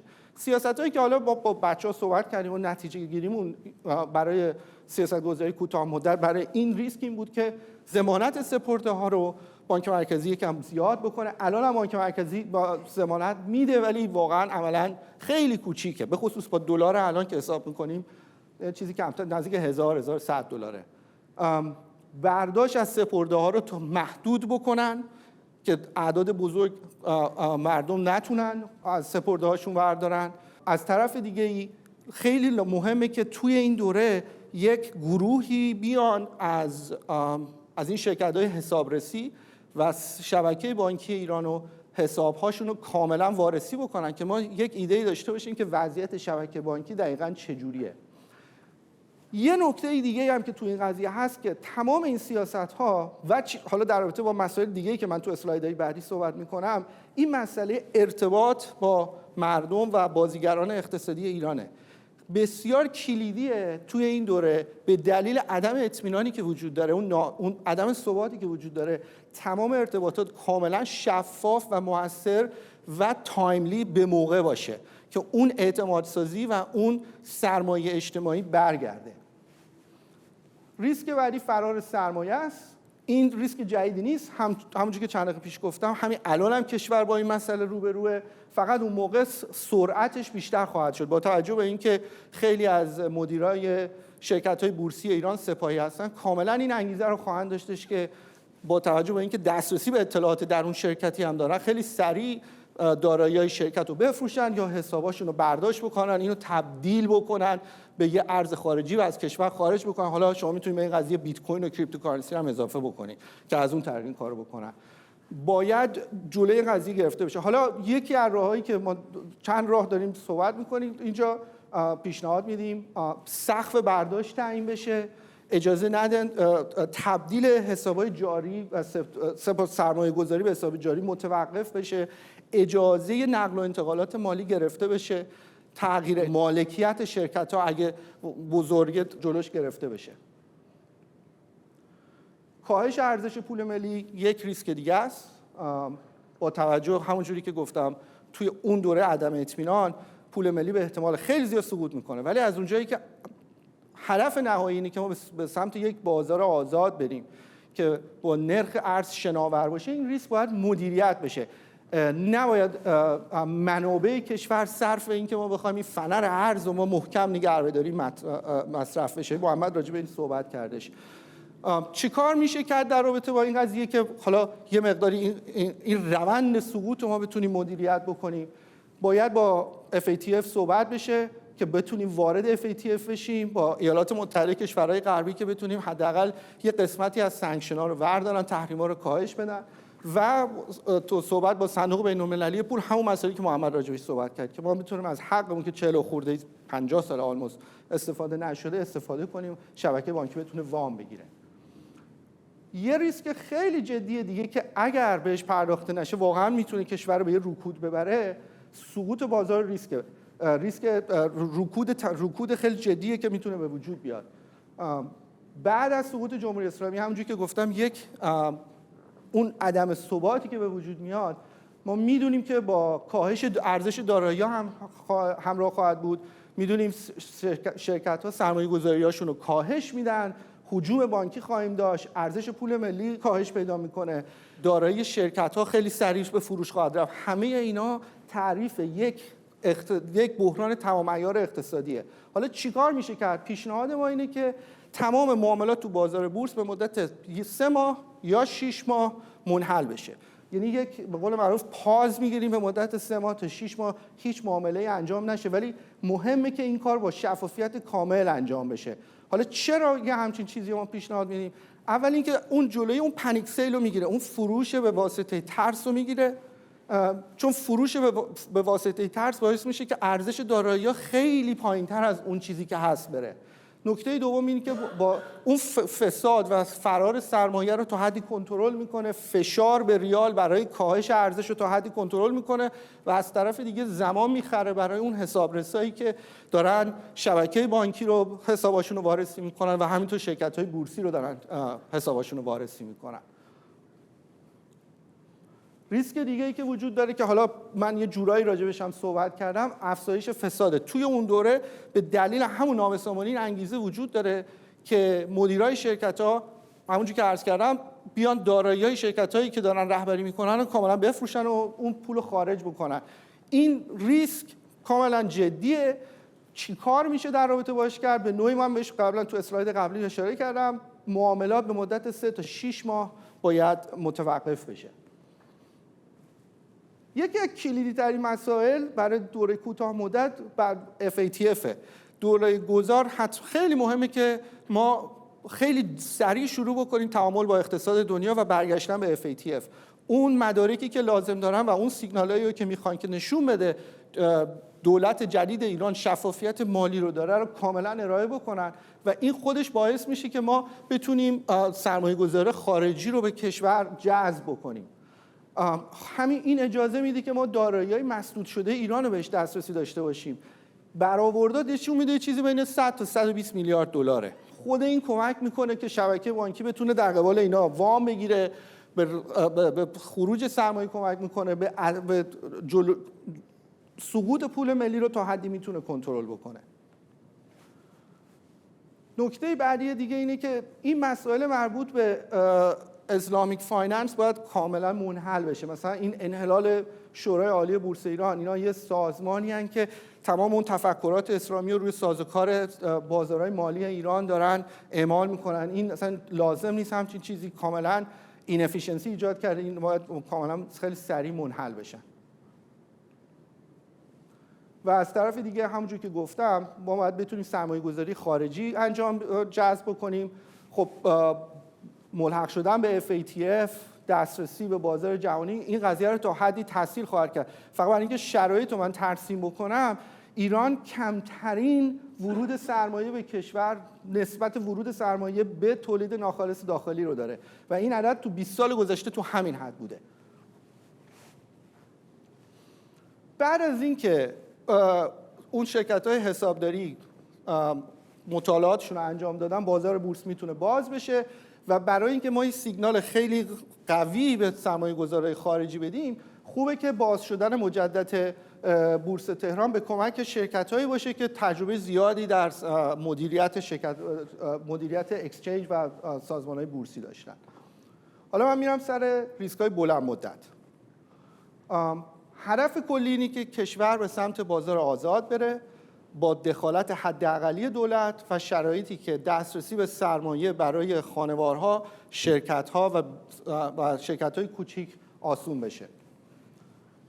مهمترین ریسک دراز مدت برای کشورهای در حال توسعه مثل ایران سوء مدیریت در آزادسازی مالیه.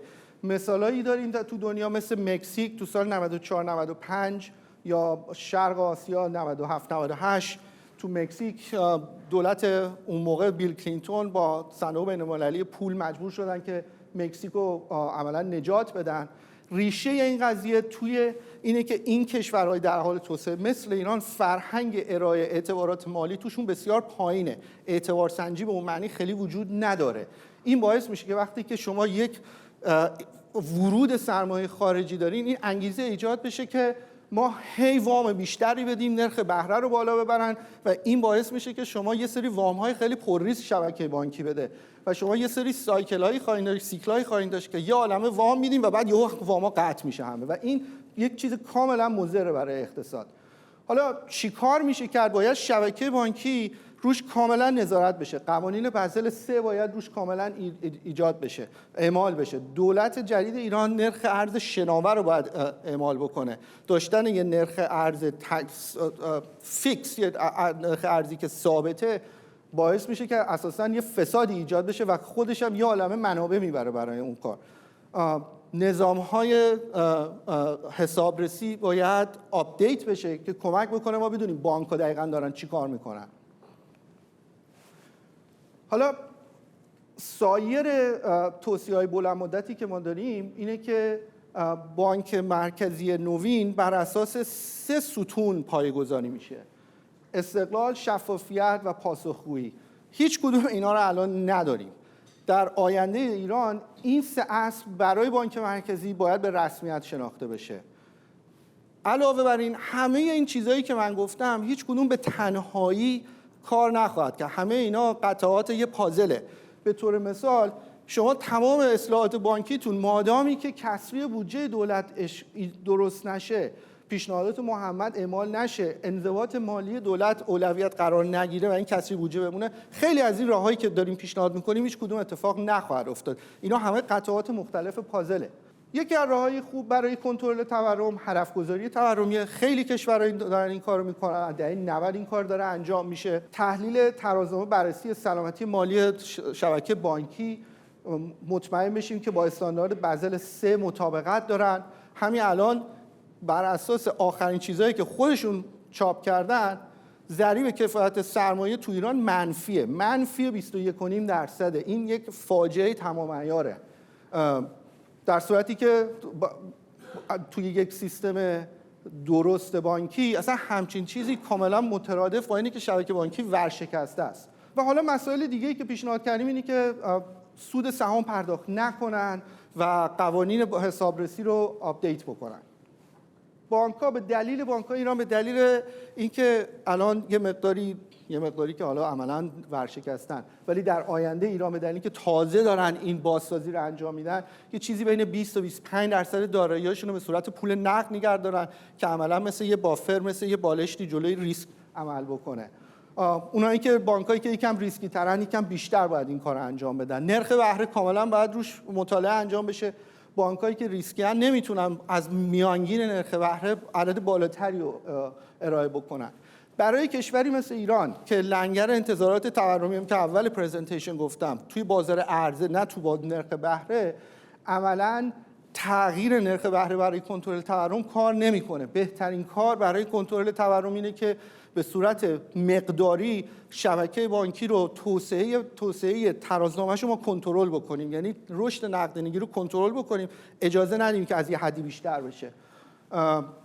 و این چیزی نیستش که الان ایران فقط بخواد انجام بده، خیلی کشورها در حال توسعه این کار رو انجام دادن. قوانین ورشکستگی و اساساً سیستم قضایی کشور کاملا باید بازبینی بشه. یکی از چیزایی که میشه به عنوان گایدلاین، به عنوان راهنمود ازش استفاده کرد، این قانون ساربانکس آکسلی آمریکاست که یه سری راهکارهایی میده که برای آینده ایران خوبه. ارتقای حاکمیت شرکتی داره، گزارش‌های مالی، صورت‌های مالی رو باعث شده که قابل اتکاتر بشن و ایجاد نهادهای نظارتی مستقل. اینا همه چیزایی که ما لازم داریم برای آینده سیستم بانکی ایران. سوالی که بعد از این پیش میاد اینه که سوال خیلی کلاسیکه که برای کشورهایی که در حال توسعه یا میخوان توسعه پیدا بکنن مثل ایران، آیا ما باید اقتصاد رو بر اساس شبکه بانکی و سیستم بانکی بناگذاری بکنیم یا اینکه روی کاملا اقتصاد بازار محور باشه؟ یه سوال خیلی قدیمیه، از آخر قرن 18 هم 19 هم راجع به این صحبت شده.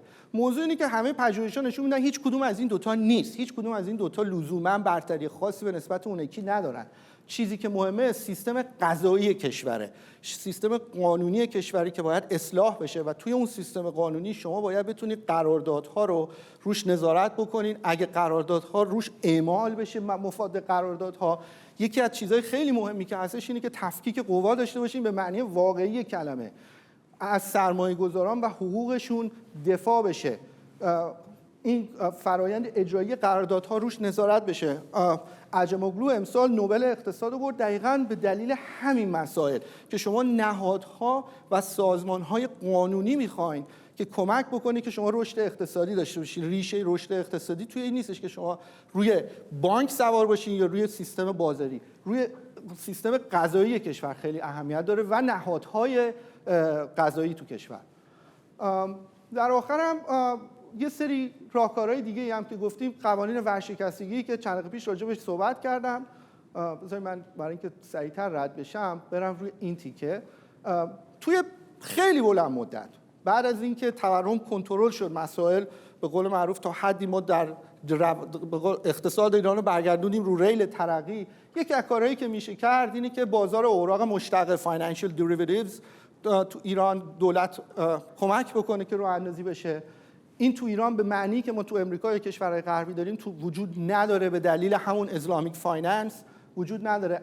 عدم وجود این باعث میشه که ریسک هایی که تو بازار وجود داره به طور مستقیم منتقل بشه به خانوارها. همین شما بازار ارز رو در نظر بگیرید، بالا پایین شدن بازار ارز تمامش منتقل میشه به خانوارها، در صورتی که با وجود اینا کمک میکنه که یه قسمتی از این ریسک رو بشه مدیریت کرد. از طرف دیگه یکی از دلایلی که سیاست پولی در ایران کار نمیکنه یا در کشورهایی که در حال توسعه هستن اینه که بازار بدهی عمق کافی نداره. یعنی اون کانالی که شما با افزایش یا کاهش نرخ بهره شما میخواید به اقتصاد کمک بکنید که تورم رو کوتاه کم بکنید یا اقتصاد رو کمک بکنید استیمولیت بشه وجود نداره. دولت خوبه که کمک بکنه که افزایش و عمق نقدینگی تو بازار بدهی ایجاد بشه. و در نهایت هم خوبه که یک سری قوانین حمایت از سرمایه‌گذار به قول معروف بیزنس لای ایران کاملا بازبینی بشه و مطابق بشه با استانداردهای جهانی.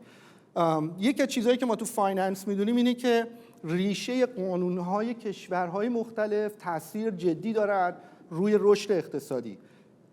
قانون ایران بر اساس فرنچ سیویل لا نوشته شده.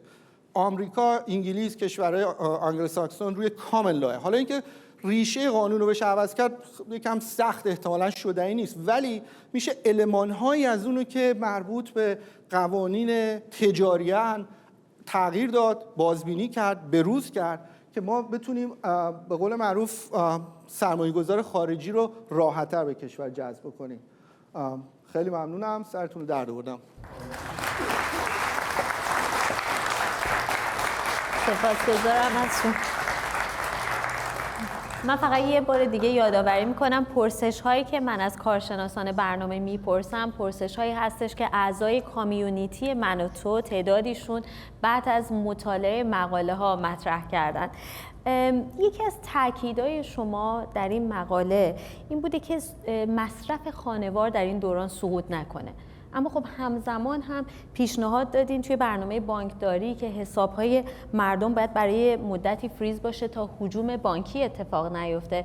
از طرفی هم بازار بورس بسته باشه برای اینکه سقوط بازار سهام اتفاق نیفته. چطور میشه در این شرایط از سقوط مصرف خانوار رو کنترل کرد؟ خیلی ممنون، سوال خیلی بجاییه. ببینید طبیعت این چیزی که ما داریم پیشنهاد میکنیم برای جلوگیری از هجوم بانکی یکم متفاوت از اون حالتیه که من داشتم صحبت میکردم در رابطه با سقوط مصرف خانوارها. این کنترل این که چقدر پول برداشت بشه از حساب بانکی اولا خیلی مقطعیه و بعد میتونه همونجور که تو صحبتام گفتم خیلی شفاف صحبت بشه که شما یه مقدار خاصی مثلا دولت موقت میتونه برنامه‌ریزی بکنه که یه مثلا خانواده 4 نفره چقدر میتونه برداشت بکنه، اجازه برداشت اونجوری بدن. و چقدر موقتیه؟ خب همین این بستگی به این داره که اون شرکتایی که میان و نگاه میکنن تو اون بازه زمانی 3 ماهه بتونن به ما بگن که وضعیت شبکه بانکی دقیقاً کجاست. اینجاست که نقش اعتبار و بحث سرمایه اجتماعی میاد وسط که آیا اون سرمایه اجتماعی وجود داره یا شما تصور بکنید الان جمهوری اسلامی بخواد یه همچین کاری بکنه، اصلا شدنی نیست. مثلا شما تو محیط زیست نگاه میکنین، الان مثلا میخوام مدیریت آب انجام بدن، بحث میکنن این سری صحبت‌ها درسته که ما مثلا نباید بریم هندونه تو یزد بکاریم، ولی موضوع اینه که یا مثلا سیستم آبیاری رو باید تغییر بدن، ولی موضوع اینه که اون کشاورز که داره کار میکنه هیچ انگیزه‌ای نداره که این هزینه رو بده که بخواد حالا هندونه نکاره یا با یه روش نوین آبیاری انجام بده. اون هزینه رو حاضر نیست بده. چرا؟ چون ما یه مافیای آب داریم که هیچ کاری هم این بیچاره نکنه، اونا دارن به قول معروف سودشون رو میبرن.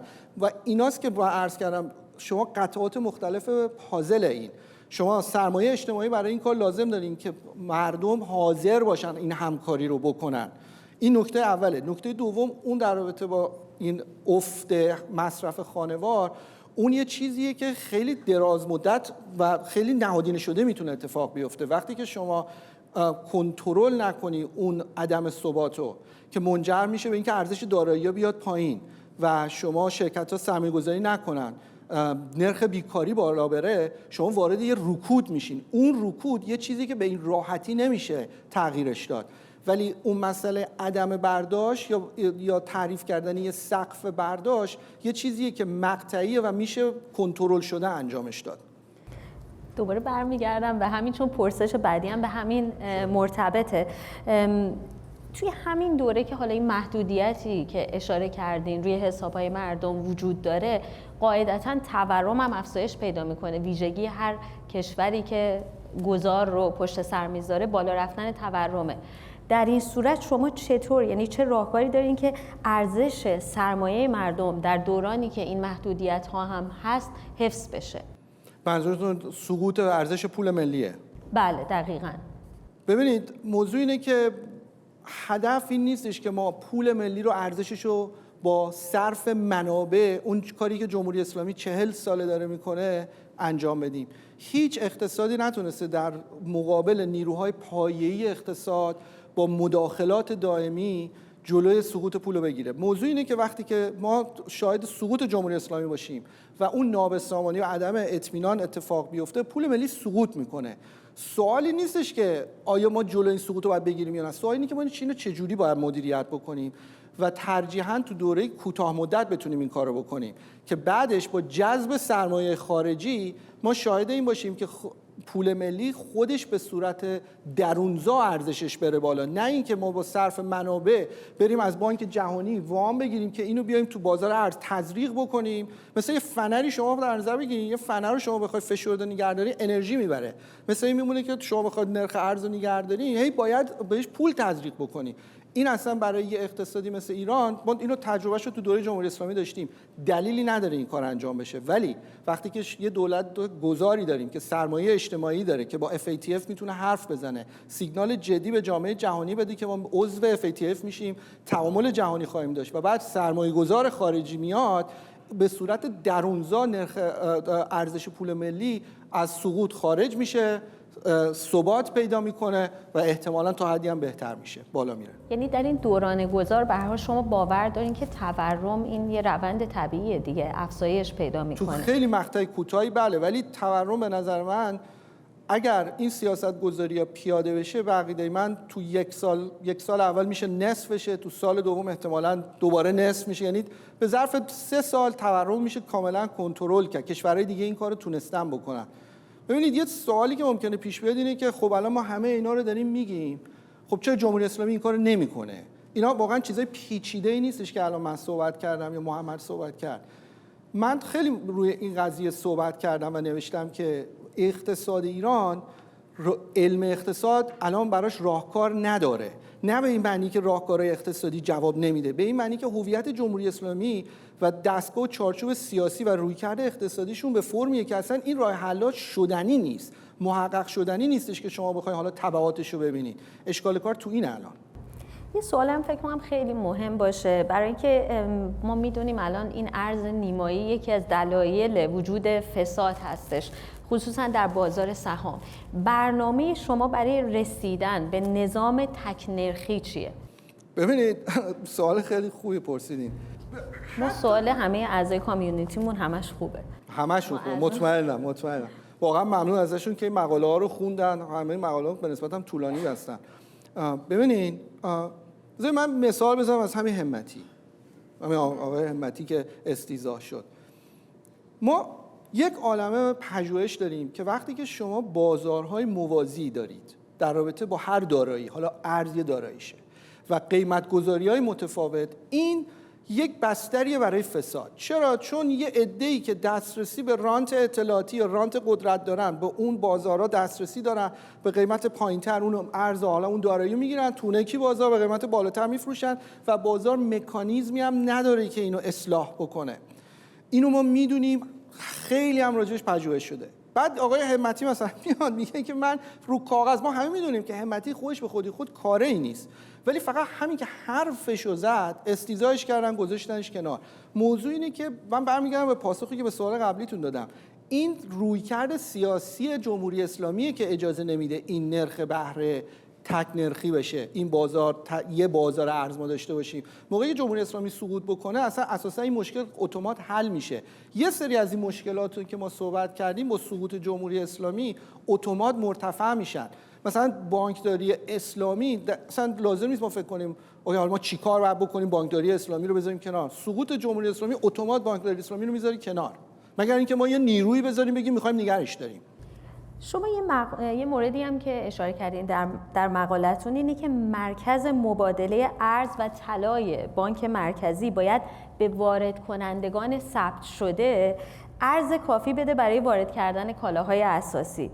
خب این یه جوری ادامه همون سیستم تخصیص منابع ارزی که خود جمهوری اسلامی هم و ایجاد رانت نمیشه. چرا؟ در دراز مدت میتونه بشه، ولی این در کوتاه مدت به دلیل اینکه شرایط کشور تو اون موقع، ببینید شما توی دوره کوتاه مدت ممکنه شما یه دارویی بخورین که ما میدونیم تاثیرات دراز مدت بدی ممکنه داشته باشه، ولی کوتاه مدت شما باید اون دارو رو بخوری. الان هم صحبتی هم که ما داریم میکنیم برای گذر تو اون دوره بحرانی کوتاه مدتی که این اتفاق بیفته که کشور دچار کمبود کالاهای اساسی نشه موضوعی، ولی در دراز مدت قطعا نباید اینجوری باشه. سپاسگزارم از شما آقای جوادی، خیلی ممنون.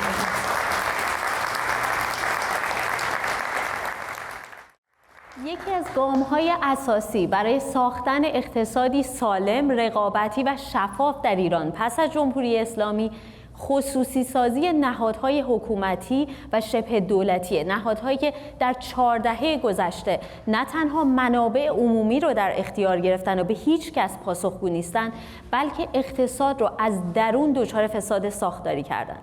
برای گذار موفق از این وضعیت لازمی که خصوصی سازی با برنامه‌ریزی دقیق، نظارت مستقل، در نظر گرفتن تجارب جهانی پیش بره. در این بخش میزبان کارشناسی هستیم که در حوزه استراتژی کسب و کار و تحلیل داده‌های اقتصادی تجربه بین‌المللی دارند. آقای احمد عشقیار، متخصص راهبرد تجاری و تحلیلگر ارشد داده با تجربه حرفه‌ای در حوزه‌های خدمات مالی، صنایع پتروشیمی، فناوری و تولید. ایشون دارای MBA از مدرسه مدیریت ییل، کارشناسی ارشد مهندسی مواد از دانشگاه لوون و لیسانس از دانشگاه تهران هستند. از آقای عشقیار دعوت میکنم تا چشمانداز پیشنهادی خودشون رو برای خصوصی سازی نهادهای حکومتی و شبه دولتی در ایران آزاد آینده ارائه بدن. خواهش می‌کنم.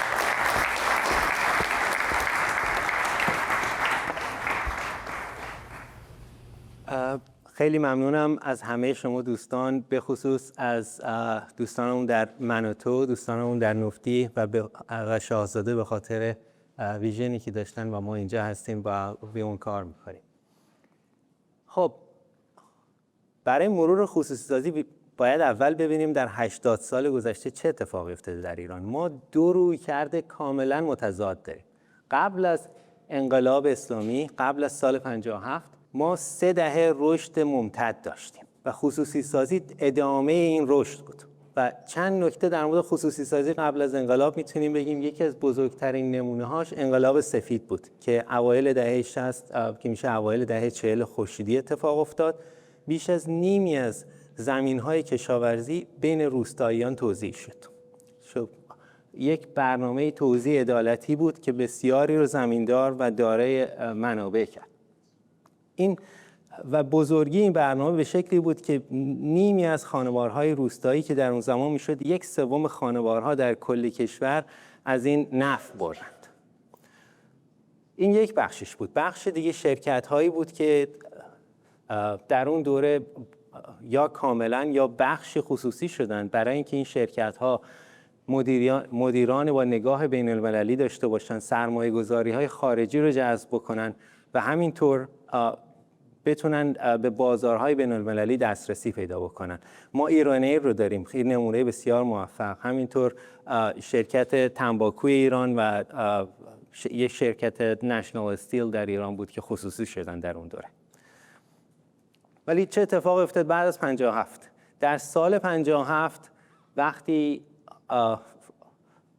خمینی زمام امور رو در دست گرفت، اولین کاری که کردن رفتن توقیف دارایی‌های خصوصی، یعنی توقیف دارایی‌های افراد ثروتمند یا نزدیکان خانواده پهلوی، اینها رو گرفتن و انباشت کردن در دولت و بعداً نهادهای شبه دولتی و هولدینگ هایی که به وجود آوردن. ابتدا با بنیاد بود که بزرگ شد، یک بخش بزرگی از اقتصاد ایران شد.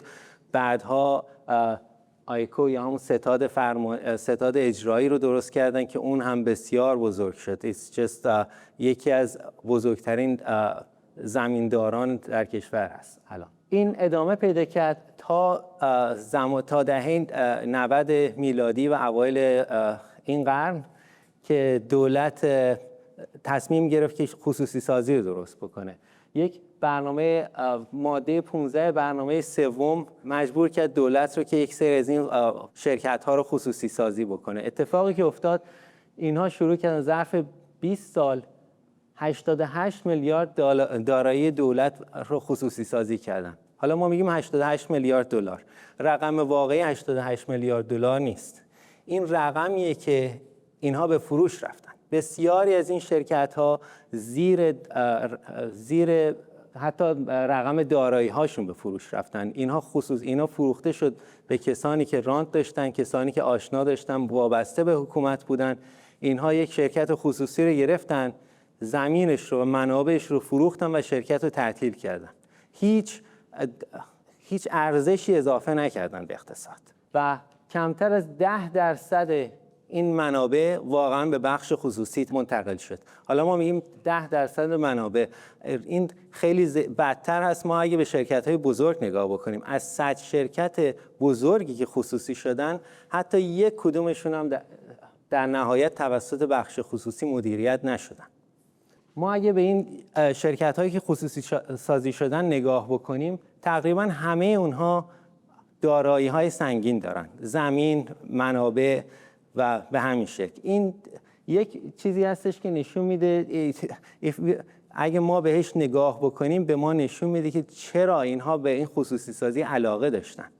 این اشتهای این عزیزان به خصوصی سازی یک بخشیش به خاطر دارایی‌های این شرکت‌ها بود و این اشاره داره به فساد سیستماتیک که اینها به خاطر فساد سیستماتیک علاقه داشتن این شرکت‌ها رو خصوصی سازی بکنن. و نکته دوم که هست، این نبود اراده سیاسی برای بهبود این شرکت هاست که اینها این شرکت ها رو میگرفتن، شرکت هایی که ارزش منابع دارن و منابع رو میتونستن خیلی سریع تبدیل به نقد بکنن و خارج بکنن از اقتصاد ایران. و اگه ما به وضعیت فعلی نگاه بکنیم، حالا این تا حالا هرچی گفتم گذشته‌ای بوده که اتفاق افتاده. در وضعیت فعلی ما اندازه‌ای که داریم برای ارزش کل شرکت‌های دولتی در حدود 400 میلیارد دلار هست. حالا این مرتب بالا و پایین میره به خاطر نرخ ارز، به خاطر وضعیت اقتصاد فعلی ایران، ولی این برآوردی هستش که بالادستی است. به خاطر اندازه اقتصاد ایران ما این رو داریم. ما بیش از 3000 شرکت دولتی و شبه دولتی شناخته شده رو داریم، ولی هزاران شرکت دیگه هستن که ما از اونها شناختی نداریم به دلیل این شرکت‌های پوششی که درست شده برای دور زدن تحریم‌ها و بسیاری دلایل دیگه. از مجموعه ها و هولدینگ های اقتصادی که وجود دارن 5 تا ما روی اونها بسیار متمرکز هستیم. سپاه پاسداران، بنیاد مستضعفان، ستاد اجرایی فرمان امام، آستان قدس رضوی و کمیته امداد. اینها همه کارایی‌های دیگه‌ای دارن، ولی در کنار اون تبدیل شدن به یک بنیاد، یک هلدینگ بسیار بزرگ اقتصادی که بخش بزرگی از اقتصاد ایران رو اداره میکنن هر کدوم. ما روی این 5 تا متمرکز هستیم. یکی به خاطر اندازه‌شون هست، یکی دیگه هم هستش که مثلا سازمان گسترش صنایع با وجود اینکه اندازش بزرگ هست، اغلب دارایی هایی که داره روی بورس ایران هم عرضه شدن. اونها ارزش گذاری روشون و پیدا کردنشون آسان‌تر هست تا این هلدینگ های اقتصادی. قبل از اینکه بریم روی خصوصی سازی روی ایران، ما یک نگاهی به تجربه در شرق اروپا که خیلی نزدیک هست به ما، خیلی ازش نگذشته و چه اتفاقاتی اونجا افتاد، چه چیزهای خوب کار کرد و چه چیزهای خوب کار نکرد نگاه میکنیم. اول از اشتباهات و مشکلات شروع میکنیم. در کشورهای شرق اروپا قوانین مربوط به حقوق مالکیت و تجربه خصوصی سازی وجود نداشت. این یک مشکل بسیار بزرگ بود، برای اینکه در کوتاه مدت خیلی از پروسه های معمول اقتصادی اونجا انجام نمیشد و مردم باهاش آشنا نبودند و حتی سیاستگزاران یا فعالان اقتصادی. سه مشکل خیلی بزرگ که اتفاق افتاد و تمام این کشورها باهاش مواجه بودند: کاهش کوتاه مدت تولید ناخالص ملی، کاهش کوتاه مدت بهره‌وری و آسیب کوتاه مدت به بازار کار. اینها در تمام این کشورها قبل از اینکه وضعیت بهتر بشه بسیار بدتر شد و این یک آسیب سیاسی بود. بسیار از این کشورها مثلا در روسیه مسیر رو تغییر داد، مسیر خصوصی سازی و مسیر سیاسی رو تغییر داد در این کشورها. بعضی از این کشورها بودن که آشنایی محدود با خصوصی سازی داشتن، مثل اسلوونی یا کرواسی. اینها آشنایی محدود داشتن با خصوصی سازی و اینها آسیب کمتری دیدن. حالا ما این مشکل رو در ایران نداریم، برای اینکه نهادهای بازار آزاد در ایران از خیلی سالهای قبل وجود داره و مردم با بازار آزاد آشنا هستن. حالا حرفی از روسیه هم بزنیم. این تجربه روسیه بسیار مهمه. آسیبی که در روسیه اتفاق افتاد در کوتاه مدت این بود که اینها یک برنامه‌ای داشتن که به مرور خصوصی سازی رو انجام بدن، ولی اتفاقی که افتاد تورم افسار گسیخته بود و همینطور صدمه‌ای که به بازار خورده بود. این تولید ناخالص ملی بسیار افت کرد و همینطور ارزش پولشون. این نمونه‌ای که میتونیم بگیم در 10 سال قیمت‌ها 26 برابر شد و 40% تولید ناخالص ملی 40% کاهش پیدا کرد. این صدمه بسیار بزرگی بود که اون برنامه رو اصلاً از مسیر خارج کرد و روسیه هم میتونست مسیر دیگه ای رو طی بکنه، ولی شد آنچه شد. در روسیه حالا در نهایت کاری که کردن برای خصوصی سازی چه بود که کار نکرد؟ یک برنامه‌ای داشتن برای توزیع مستقیم سهام یا واوچر بین مردم. حالا این در صورتش خوب هست، ولی در سیرتش جوری که اعمال شد بسیار مشکل داشت. یک بخش بزرگی از سهام بین مدیران و کارمندان توزیع شد. این مدیران کیا بودن؟ مدیرانی بودن که مال در همون دوره اتحاد جماهیر شوروی بودن. مدیران شروع کردن به عرضه سهام تا ارزش سهام باقی سهامداران که مردم عادی بودن کاهش پیدا بکنه، تا برای اینکه میخوان ارزش رو برای خودشون نگه دارن. مجبور کردن کارمندها رو که سهامشون رو به مدیران واگذار بکنن. این عملاً تبدیل شد کل برنامه به این که همون الیت قبلی دوباره ثروتمند بشه، این تمام ارزش رو به خودش منتقل بکنه. در بین مردم هم حالا مشکلی بود. شما این سهام رو به مردم دادی، هیچ راهی وجود نداره که این مردم بدونن ارزش این سهام چیه، برای اینکه هیچ شکل بازار آزادی وجود نداشت. حالا مردم چه کار میکردن؟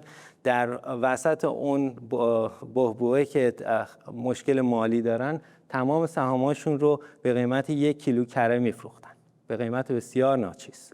این تمام ارزش از مردم گرفته شد، جمع شد در دستان همون الیت قبلی. حالا اگه اینها بد بود، یک سری برنامه‌های دیگه داشتن که از اینها هم بدتر بود. یک برنامه وام در مقابل مالکیت داشتن که حالا کسانی بودن که وام میدادن به این شرکت‌ها، در مقابلش مالکیت این شرکت‌ها مال اونها میشه. حالا چه کسی پول داشت؟ همونایی که قبلا در همین سیستم بودن. حالا من خیلی انتقاد کردم بریم از اون سیستم. یک بخشایی هم بود که واقعا خوب کار کرد. با این وجود تونستن محدودیت‌های واردات رو بردارن و انحصارهای تجاری رو از بین ببرن. این باعث شد که اقتصاد رقابتی بشه، تولید کننده های داخلی هم مجبور بشن کالاهای بهتری تولید بکنن و رقابتی بشن و بتونن که در بازارهای دیگه هم وجود داشته باشن. کل سیستم مالیات اصلاح شد. این قبلا اینها رو نداشتن اغلب این کشورها و تونستن سیستم های مالیاتی بیارن که کشور رو در مسیر توسعه قرار بده.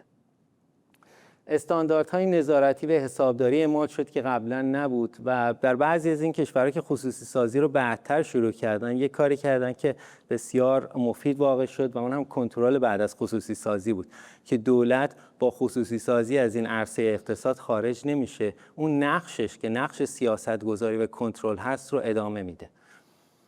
ولی با این همه حالا می‌بینیم بسیار چیزا کار نکرد، بعضی چیزا خوب کار کرد، ولی با این همه خصوصی سازی باعث شد که بهره‌وری دارایی 20% افزایش پیدا بکنه و کارایی هزینه 8% افزایش پیدا بکنه. حالا در ایران چه کار خواهیم کرد؟ حالا این روش کنترلی دولت رو اول می‌خوایم بحث بکنیم. حالا این هولدینگ ها که بسیار مشخص است، ما نیازی به این هولدینگ ها نداریم. هولدینگ ها میتونن منحل بشن، ولی شرکت های زیر این هولدینگ ها بسیارشون کالاهای اساسی و کالاهای مهم دارن یا خدمات مهمی ارائه میدن که اونها ارزش اقتصادی داره، ولی اونها به فعالیت خودشون ادامه میدن. حالا هم محمد هم سیامک گفتن یکی از اصول اساسی اینه که ما نمیخوایم یک صدمه بیدلیل به اقتصاد بزنیم. هیچ دلیلی نداره که ما به فعالیت این شرکت ها آسیبی بزنیم تا زمانی که دارن فعالیت مفیدی انجام میدن. روش ترجیحی کنترل دولت قیمومیت یا مدیریت موقت است. حالا استثناهایی که در این وجود داره، یک سری دارایی‌های راهبردی و اساسی است مثل نفت و گاز و همینطور دارایی‌هایی که مربوط به امنیت ملی هستند. اینها در اختیار دولت خواهند بود تا زمانی که زمانش برسه در بلند مدت خصوصی سازی بشن یا تصمیمات دیگه درشون گرفته بشه. یکی از دلایل مهم این که دولت نمیخواد این شرکت ها رو در بالانس شیتش داشته باشه، در شرکت هایی که از این نهادها گرفته شدن، اینی که بعضی از این شرکت ها میزان قرضی که دارن بی انتهاست و شما نمیخواید این رو زیر دولت داشته باشید و دولت رو درگیر یک سری قرضهایی بکنید که سالها ممکنه حل و فصلش طول بکشه.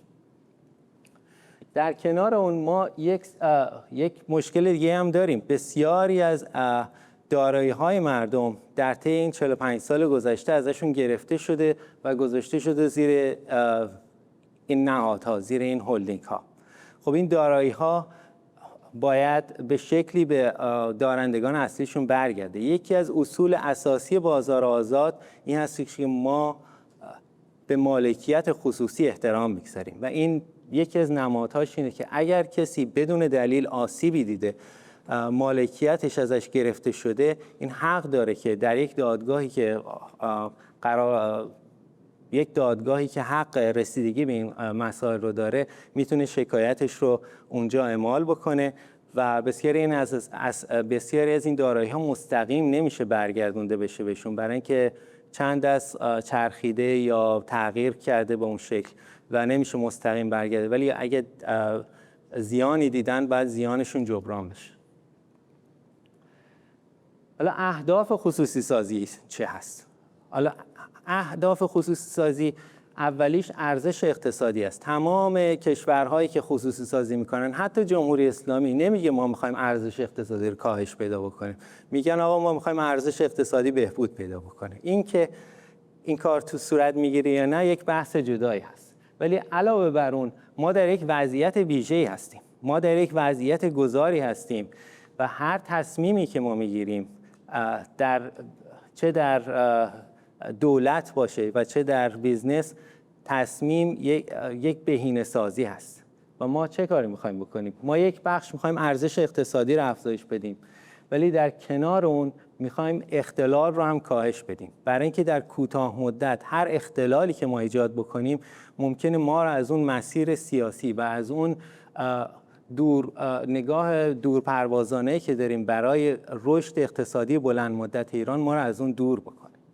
و در کنار این دو هدف مهم ما یک هدف سوم هم داریم. واقعا میخوایم این روحیه هواداران جمهوری اسلامی رو تضعیف بکنیم که اینها هیچ راهی برای بازگشت وجود نداره. و برای مثال بسیاری از دارایی‌ها هستش که برای اونها ارزش معنوی داره. اونها میتونن خصوصی سازی بشن با وجود اینکه خیلی کارکرد اقتصادی هم ندارن.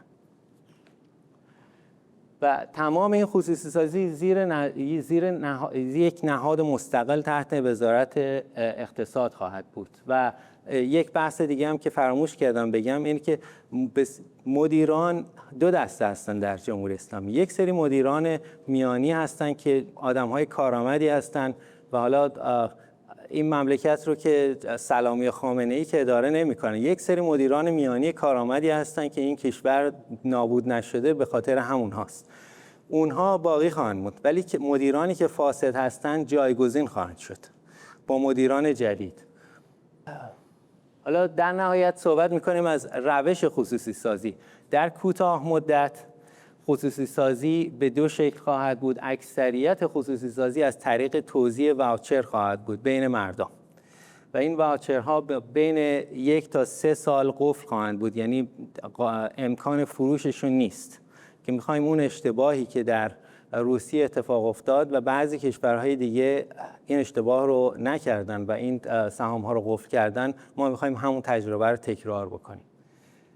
و دلیل اینکه توزیع واوچر بیشینه هست و عرضه سهام در بورس کمینه، دلیلش این هستش که در کوتاه مدت شما هر دارایی رو که بخواید بفروشید بعد از یک تغییر سیستم، ارزشی که ازش دیده میشه ارزش اسمیش بسیار کم خواهد بود، برای اینکه هزینه فایننس اون کمپانی بسیار بالا خواهد بود، هزینه اسمیش. ولی در بلند مدت وقتی همه چیز ثابت باشه و حکومت بتونه به کار روزمرهش ادامه بده، اون ارزش بیشتر خواهد بود و اون زمان هستش که ما میتونیم بیشتر این سهام رو در بازار به فروش برسونیم، چون به قیمت واقعیش نزدیکتر خواهد بود و اقلیتش توسط واچر. این توزیع واچر یک سود دیگه هم داره، چون ما میخوایم مشارکت عمومی رو افزایش بدیم و همینطور به مردم بگیم که این تغییر سیاسی فقط یک تغییر یک نفر بره و یک نفر دیگه بیاد نیست. یک سیستمی اومده که به فکر شماست و به فکر آینده شماست و شما رو سهامدار کرده در رشد این کشور. در نهایت پس از خصوصی سازی دولت یک نگاهی خواهد داشت و یک کنترلی خواهد داشت بر عملکرد بعضی از این کمپانی ها و این چیز جدیدی هم نیست. حتی در کشورهای اروپای غربی مثل آلمان هم این وجود داره که دولت حق داره که یک تعدادی از اعضای بورد اون شرکت ها رو تعیین بکنه که اونها بتونن نظارت بکنن که شرکت بر اساس منافع عمومی حرکت میکنه. علاوه بر اون بسیاری از دولت ها حق دارن که حق وتو دارن. اگر شرکت بخواد تغییر عمده‌ای صورت بده در استراکچرش، میتونن وتو بکنن و اجازه اون کار رو ندن. یک چیز بسیار مهمی که وجود داره این هستش که تمام چیزهایی که ما گفتیم بر اساس اون چیزی هستش که میدونیم، اون چیزهایی هستش که میدونیم و نمیدونیم، ولی در نهایت بسیاری چیزها هستش که ما نمیدونیم که نمیدونیم. این نگاه بعد از خصوصی سازی به ما اجازه میده که اگر با هر مشکلی مواجه شدیم که ما نمیدونستیم که این وجود داره بتونیم میزان هزینه و مشکل رو کاهش بدیم و همینطور بتونیم اون در خصوصی سازی‌های بعدی اون رو اعمال بکنیم. خیلی ممنون. سپاسگزارم از شما. خیلی ممنون. من میرم مستقیم سراغ پرسش‌ها. یه سوالی که پرسیدن اینه که اگر نهادهای بزرگ رو در کوتاه مدت خصوصی سازی نکنیم ممکنه که باعث شکل‌گیری گروه‌های فشار و رانتخور و گروه‌های منافع خاص بشه که از باقی اصلاحات اقتصادی و خصوصی سازی جلوگیری کنن که خب تجربهش هم تو کشورهای دیگه داشتیم، خودتون هم اشاره کردین. در واقع چطور میشه از شکل‌گیری اولیگارشی جلوگیری کرد؟ حالا همونطور که گفتم هر تصمیم سیاسی که ما میگیریم یک خوبی هایی داره یا یک بدی هایی. میگن در بازی شطرنج فقط یک حرکت خوب وجود داره که هیچ بدی نداره، اونم وقتی هستش که شما طرف مقابل رو مات میکنید. اینم به همون شکل است.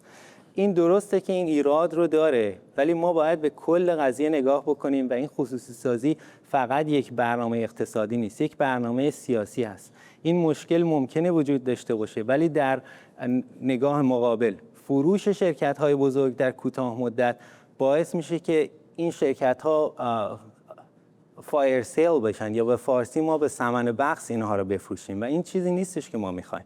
ولی نمیشه یه میزانی براش تعیین کرد، یک درصدی برای کاری که میشه کرد میشه کنترل کرد. بسیاری مثلا در شرکت‌های نفت در روسیه هیچ مالیاتی نمیدادن تا سالها، همشون ضررده بودن برای اینکه میدونستن اگه سود بدن باید مالیات بدن. کاری که روسیه کرد کار بسیار جالبی بود، مالیات اینها رو مربوط کرد به میزان تولیدشون، یعنی تولید رو دیگه نمیتونستن دروغ بگن. خیلی راحت مشخص شد که اینا چقدر باید مالیات بدن. همزمان با اینکه این کار کردن تمام شرکت‌های نفتی سودده شدن برای اینکه دیگه هیچ دلیلی برای دروغ گفتن نداشتن. کاری که دولت درش خوبه نظارت و سیاست گذاری هست، اینها درش خیلی خوبه.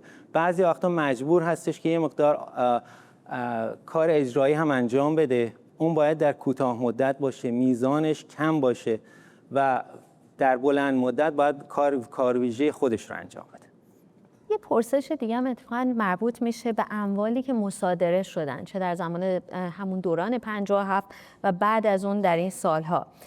خب شما هم اشاره کردین اینا باید به مالکین اصلیش برگرده در مقالتون، اما تکلیف اون شرکت‌های بزرگ و مهمی که مصادره شدن بعداً ورشکست شدن یا حتی مثلا املاکی که شکلشون تغییر کرده به لحاظ حقوقی چی میشه؟ چطور میشه که اینا رو به مالکان اصلیشون برگردونید؟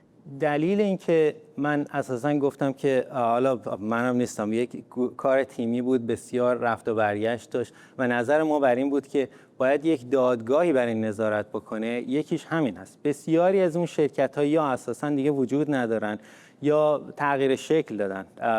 بسیار از دارایی‌هاشون یا فروش رفته یا دارایی‌های جدید اومده، کارهای دیگه‌ای میکنن. اون شرکت‌ها اساساً منطقی نیستش که به آدم‌های به کسانی که دارایی‌هاشون گرفته شده برگرده. در بسیاری موارد خودتون هم گفتید اون شرکت اصلا ارزشی نداره دیگه، تماماً ورشکست شده، تماماً دارایی‌هاش به فروش رفته. اونها باید در اون دادگاه شکایت بکنن و در نهایت اون دادگاه میگه که چقدر اینها ضرر کردن. یک بخش از اون فایننس بازگشت پول به اونها میتونه از طریق خصوصی سازی باشه، چون اموالی که به فروش میره یک بخش زیادش اموالی هستش که به زور گرفته شده. وقتی اینها خصوصی سازی بشه، فروش بشه، دولت اون دسترسی به منابع مالی داره که در میان مدت یا بلند مدت ضرری که اونها متقبل شدن رو بهشون برگردونه. بسیار جالب. شما گفتین که صنایع نفت، گاز، پتروشیمی برای منافع ملی در کوتاه مدت در اختیار دولت باشن و دولت توی سایر شرکت‌های خصوصی هم باید حق رأی داشته باشه. حالا با توجه به اینکه این صنایع حجم بزرگی از اقتصاد ایران رو تشکیل میدن، فکر نمی‌کنید که اینجا دخالت بالای دولت باعث بقای همون دوباره اقتصاد دستوری میشه؟ این حالا دو بخش داره. یکی این که صنایع نفت و گاز الماس انگشتر اقتصاد ایران هستند. ما نمیتونیم اینها رو در اون دوره‌ای که وضعیت سیاسی در حال تغییر هست بیایم با قیمت بسیار پایین بفروشیم. این ضرری هستش که تا ابد برای مردم ایران خواهد ماند. حرف شما تا قسمتی درسته. دولت خوب اجرا نخواهد کرد، دولت کامل نخواهد بود، ولی ما کشورهای همسایه‌مون رو هم می‌بینیم. بسیاری از اون شرکت‌های نفتی در نهایت مالک اون شرکت‌ها دولت‌های کشورهای همسایه هستند. باید از روش‌های نظارتی که اونا استفاده کردن استفاده بکنیم و بتونیم میزان فساد رو کاهش بدیم. یک، دو اینکه دولت کاری که در نفت و گاز میکنه باید خودش رو از اعمال خارج بکنه، از کارهای روزمره خارج بکنه و بتونه قراردادهایی با شرکت‌هایی ببنده که اونها این کارها رو انجام بدن. ولی کسی که باید حق نفت و گاز دستش باشه باید در کوتاه مدت حداقل دولت باشه تا زمانی که ما یک تصمیم کلی و سیاسی در مورد نفت و گاز بگیریم. اون یک تصمیم بزرگی است. اتفاقا یک بخشی از فاز بعدی این کار هستش که با نفت و گاز چه کار باید کرد، چون اینها مهمترین بخش اقتصاد ایران هستند در چه الان و چه در آینده‌ای که ما میتونیم ببینیم. شما اشاره کردین به مورد کشورهای همسایه، مثلا اگر همین عربستان سعودی رو در نظر بگیریم، آرامکو چند درصد خود دولت سهام داره در شرکت؟ چون کشورهای دیگه هم هستن. درسته، همینطور سابیک هم هست. الان که حتی آرامکو سابیک با هم مرج شده. من برای سابیک کار میکردم سالها. دولت عملاً اونر این شرکت بود. هم یه چیزی که میگفتن این که شما هیچ وقت نمیتونید بگید که آرامکو کی تموم میشه و دولت سعودی شروع میشه. اینها با هم ادغام بودن. دولت معین میکنه که برای سابیک فکر می‌کنم دولت 70-80% شیر داشت، حالا باید نگاه بکنم، ولی دولت مشخص میکنه که بورد ممبرها چه کسانی باشن و سی او چه کسی باشه، چطور باید اعمال بکنه. مهمترین شیر هولدرشون دولت بود. آرامکو هم باید به همین شکل باشه. این حالا دیروز هم این صحبتی در مورد خصوصی سازی داشتیم. یه نکته‌ای که یکی از پنلیست‌ها گفت به نظر من حرف درستی بود.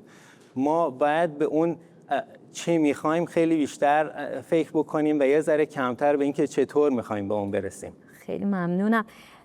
خصوصی سازی قاعدتا در ایران با اروپای شرقی تفاوت‌هایی داره دیگه. یه بخشش همون نفوذیه که تسلط نهادهای نظامی و شبه نظامی و فراقانونی در ایران هستش. آیا اون شرکت‌های حسابداری و حسابرسی بین‌المللی که خودتون هم اشاره کردین میتونن چنین روند پیچیده‌ای رو نظارت کنن؟ بله، حالا در اروپای شرقی هم انقدر تمیز نبود. مثلا این سیستم‌های امنیتی که داشتن در اروپای شرقی اشتازی یا در بقیه کشورها KGB در روسیه، اینها بسیار قوی بودن. اینها به اقتصاد بسیار احاطه داشتن. دارایی‌های بسیار زیادی خارج از روسیه داشتن که از اون استفاده کردن، بخش‌های بزرگی از اقتصاد روسیه رو خریدن بعد از فروپاشی شوروی.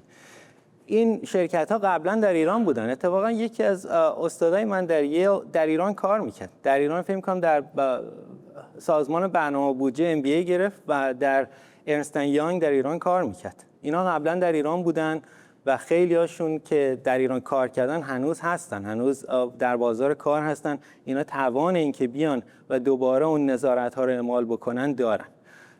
حالا سختی‌های خودش رو داره. وقتی شما با یک نیروی نظامی، یک نیروی اطلاعاتی طرف هستی، سختی‌های خودش رو داره، ولی امکان پذیر است. اون بقیه تونستن، ما هم خواهیم تونست. سپاسگزارم از شما آقای اشتیاق. در این قسمت 3 محور کلیدی بازسازی اقتصادی ایران رو بررسی کردیم. تنظیم نخستین بودجه پس از پیروزی، اصلاح نظام بانکی و بازار مالی و خصوصی سازی. همچنین به اهمیت بازگشت ایران به نظام مالی جهانی و جذب سرمایه‌گذاری بین‌المللی پرداختیم. در قسمت دوم به سراغ نظام سلامت، آموزش و صندوق‌های بازنشستگی میریم. زیرساخت‌های حیاتی برای رفاه، ثبات اجتماعی و آینده پایدار کشور که برای شما هم اهمیت ویژه‌ای داره. سپاس از اینکه همراه ما بودید.